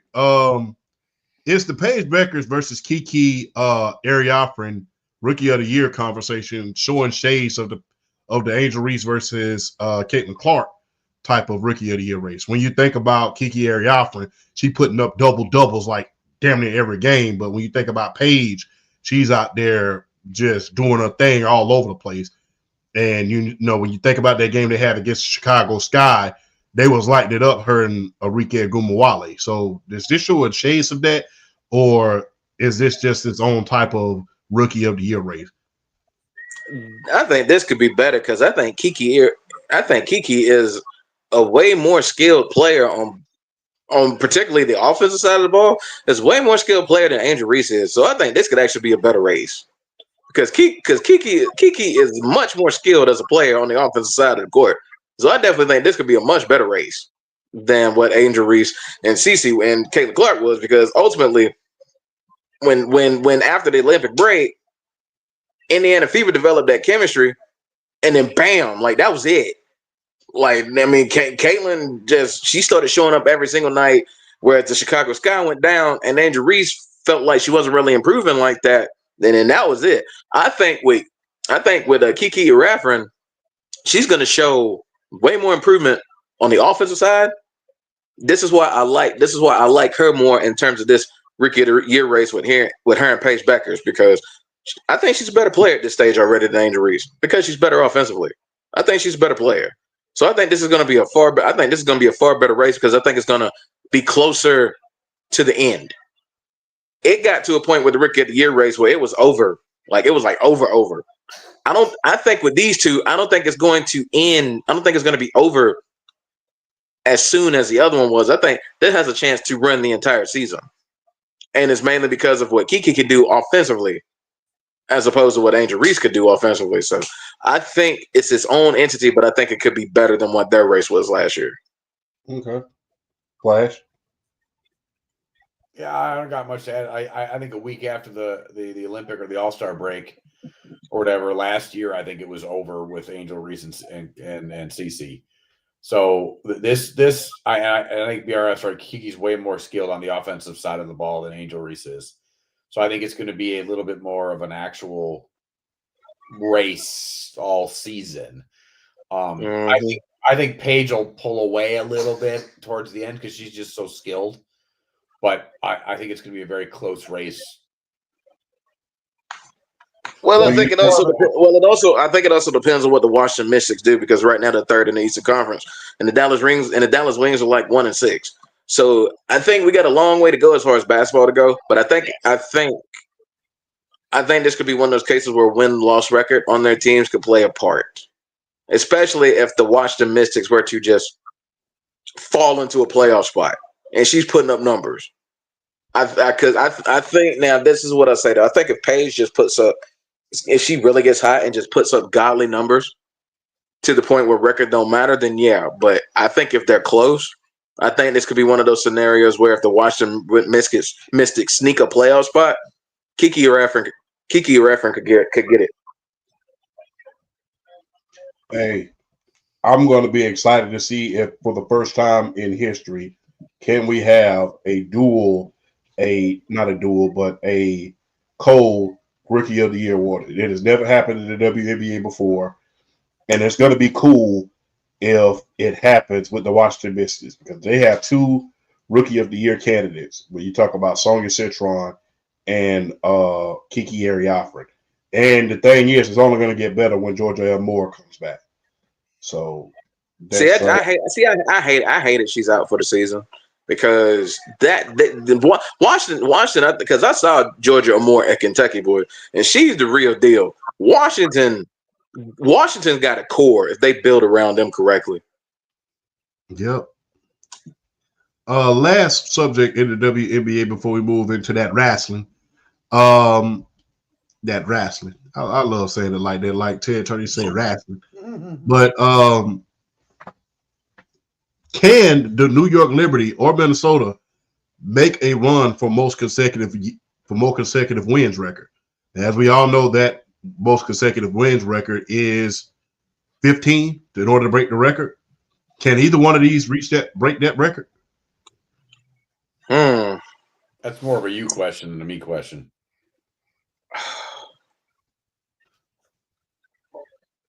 I think the New York Liberty are the most complete team in the WNBA right now. So I definitely think they can make a run at it. Minnesota, I could see one of them too. I could see one of the two making a run. I could definitely see one of them. But I think I would lean, as good as Nafisa Collier's been for Minnesota, I look at how complete the New York Liberty are, and I would lean them more than Minnesota. But I mean, Minnesota's hot right now, and they're just clicking on all cylinders. So I think with just the way they're clicking right now, I think it's very possible they could do it. But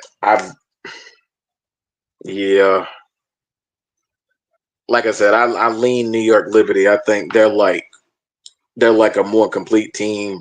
They're more. I don't know. I guess I would trust the New York Liberty more in a situation like that as opposed to Minnesota. Okay. I think the New York Liberty can break it, and they have every chance in the world in order to do so. And like I said, it looks like they're even better than they were last year. I mean, you talk about and it helps they're in the Eastern Conference too. It helps them tremendously. They're in the East. Yeah, and you really think about it, they talk about They talk about a damn big three. They got a damn near big five. Damn. It's like, no, you laughing, but I'm serious. Bro. You got Sabrina Ionescu, you got Breonna Stewart, you have Jonquel Jones, you have Natasha Cloud. Like, boy, they loaded. Natasha Cloud, I like her style. She's cool. I like her style. They loaded. They are loaded to the core. Yeah, they just came over and they're amazing, man. Plus, man, you gotta love it for the New York Liberty. I mean, they have not only been winning, but they have become the most valuable women's team in history. They're now valued over at $450 million. So, I mean, big ups to them, man. Becoming the NBA. I think there was no bigger milestone in the league than for a big market team like them to win a championship, especially in modern times. I think the only thing that could have they needed them to win last year. The biggest market, I mean, star players, Sabrina Ionescu, we saw that she was able to come and do the 3-point contest with Steph Curry. We saw all of that. So for them to win it is nothing short of amazing. I mean, that's just what I believe. Anything you guys, anything you want to add to that, man? I mean, I'm just lost for words on that one. No. I think I don't know. I think it's gonna be fun. It's gonna be fun watching these two teams play. Like, from the standpoint of Minnesota just being like this, because I mean, Minnesota is a WNBA fixture. I mean, this franchise has won chips before. They are a fixture, so they know this. They understand what this is. But the Liberty finally tasting that chip. Hey, what's up, Leaf? The Liberty tasting, finally getting a taste of that championship. I mean, sometimes with certain franchises, I mean, it just takes that one, and then it just like it sends them into the stratosphere. And that could have been what last year. That it could have been that for the New York Liberty. So I mean, you could potentially be looking at the next dynasty of the WNBA because it could have set them off. If they stay together, remember, half their team free agents after next year. This is the new. That is true too. That is true. Yeah, and if that money go up, I want my money, especially if I'm Breonna Stewart and Natasha Cloud, and so I want my money. I've been starved almost for the last 10 years. I want me some more of that money. So, anything you want to add, Flash? No, I'm just watching this awesome triple threat match right now. Let's get into some wrestling. Y'all ready to get into some wrestling? I gotta ask y'all this, man. Is this R-Truth release? Is this a work, man? I don't believe it. I don't believe it. I will say this: it would fit with the John Cena "I'm gonna ruin wrestling" angle if they play it that way. I that's what I immediately thought. But then again, I mean, if you look at maybe it was his retirement. I heard somewhere that I just saw on Twitter that he may announce his retirement. So let me look real quick.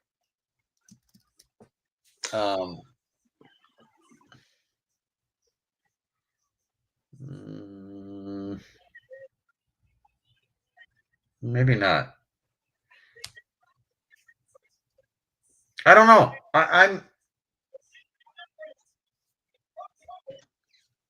don't believe it. I don't. It's just like, it just sounds like, no, you can't be serious. Like, you can't be serious. I was talking to Flash about this like before we like went on. There's a clip floating around on IG after their match. You could kind of like it was Cena talking the truth, and you could kind of see Cena's whole demeanor like change in his face. Like it was R-Truth saying, I'm leaving when my contract's up. And you can see like the look, you can see like his demeanor change. So as much as we love R-Truth, we know how TKO operates. They probably don't feel like R-Truth can really make them true money like that in the long term. It's a cutthroat game, and you know how this stuff is. Like R-Truth, they've announced he's gone when his contract expires. Same thing with Carlito. He's out when his contract expires. You saw the Miz. The Miz took off all mentions of WWE and stuff. I know that. I think Gunther did the same thing. Yeah.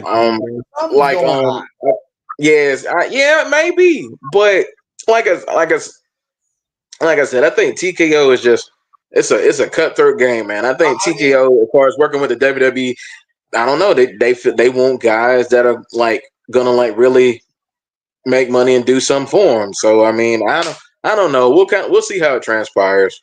We'll see how it transpires. I can see where,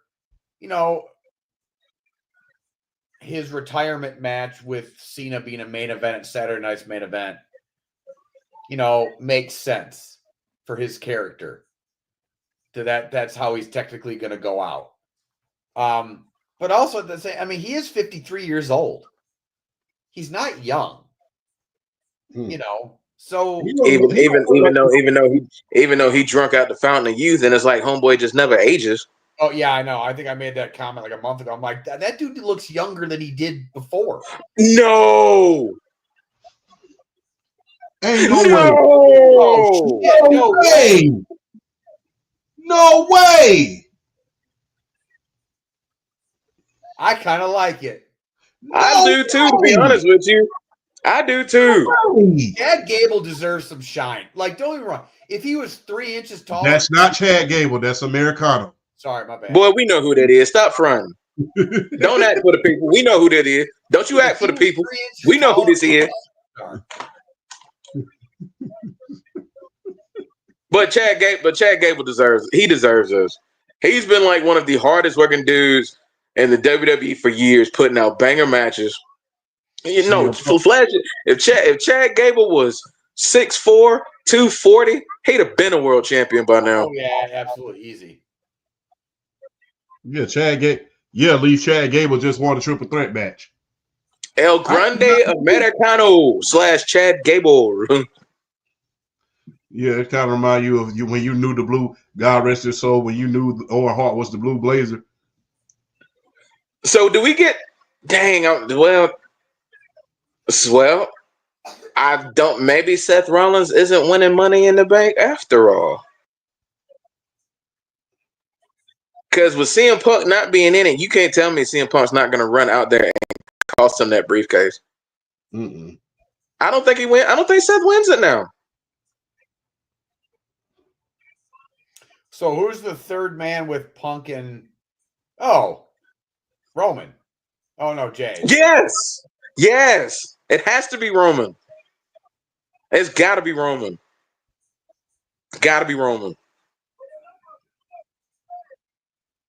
It has to. Yeah, it's got to be Roman. I ain't never seen an organization. Maybe y'all are wrestling savants. Like I said, I watch wrestling. I ain't never seen a group with 2 enforcers. You said what? A group with 2 enforcers? With 2 enforcers. I ain't never seen that. I like how they added Bronson Reed. Yes.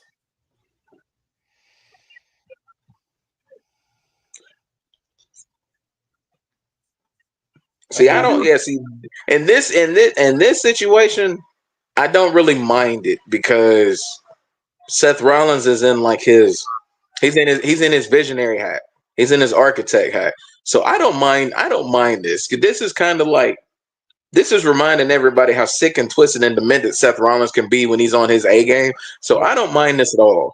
Oh, I also love. I needed a Paul Heyman faction, and I like this.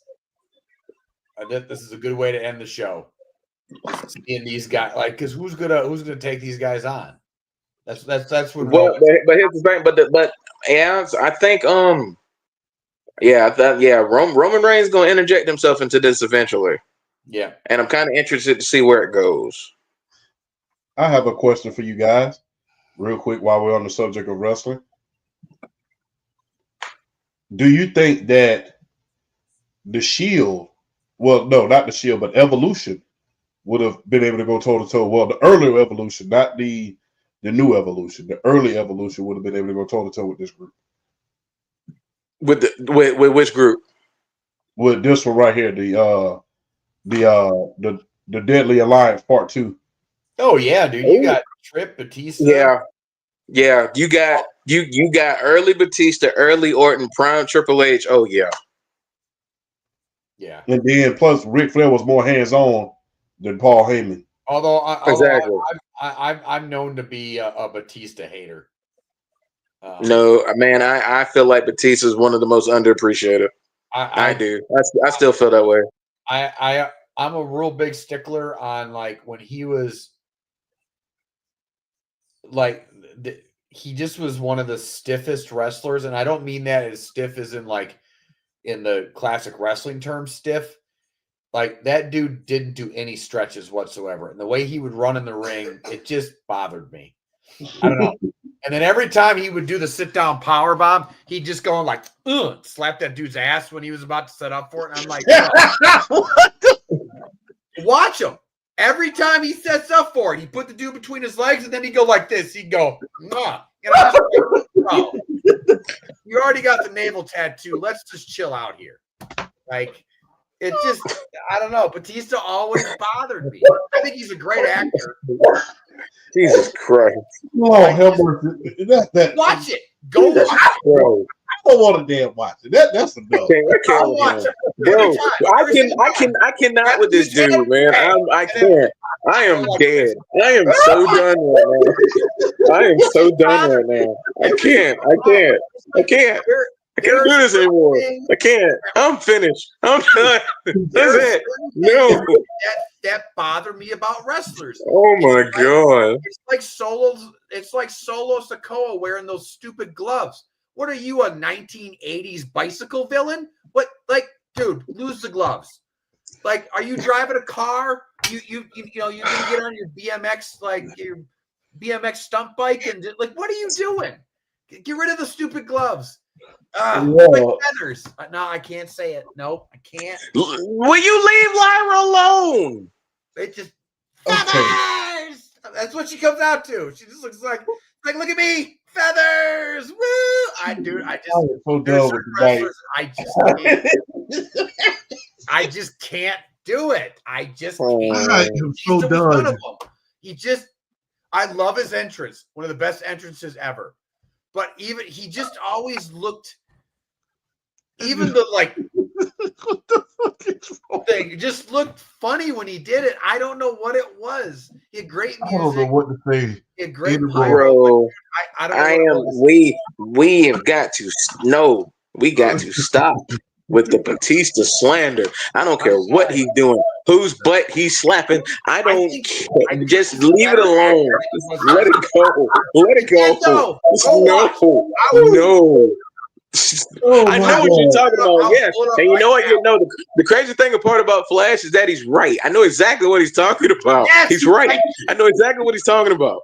But oh my gosh. I do it right now on camera. He just grabs the dude's head, bam, and then he just go like this, and you're like, bro, just do it. Maybe that's the setup for him to know that he's about to pick him up. There's some signs like that, bro. We're already between the dude's legs. What more notice do you know that you're going for a ride? How, bro? If he picks him up early and he jacks him up, then what? Dude, did you ever see the Undertaker set up the last ride with an ass slap? People are different, bro. What does that have to do with anything? And the people are different. It's weird. And plus, I don't like the sit down power bomb as a move. It always looked awkward because then after the thing, he'd like do it, and then like he'd awkward because he had no flexibility at all. He'd like roll back like a beached whale after he like sat down. He'd like sit down, he'd go like this. And it just looked. I'm sorry. I'm a Batista hater. I think he's a better actor than he was a wrestler. On that note, man. He might be. I still think he's underappreciated and underrated. He ain't changed my mind on that yet. I will because say he had a lot of really good matches. That match with Taker at WrestleMania was that whole series with the Undertaker. That was a big surprise. I don't know, dude. He just looked funny. I don't know. It's just some certain things about wrestlers that just bother me. It just looks funny. It's again, like Lyra will never not be feathers to me. Ever. On that note, let's end it on a high note. Jesus Lord. Y'all that, bro. Oh my God. Don't ever let me get shingles again. Lord have mercy. I am weak right about now. I can't even talk no more. I can't talk no more. I'm telling you, man. I'm telling you, boy. If Shingle's gonna put him on one like this, tell him to stay hydrated or whatever he need to do. Just don't get stressed out. Whatever it is, we need to tell him. Just don't do it. Shit, just don't do it. We're gonna send him to IV therapy next week or something. I don't know what boy. IV therapy. On that note, we're gonna holler at y'all next week. I can't even say in the great worst case here, JoJo, I can't say no more. So we're gonna end the show off with a salute. Thank y'all for joining us. Feathers! We appreciate it.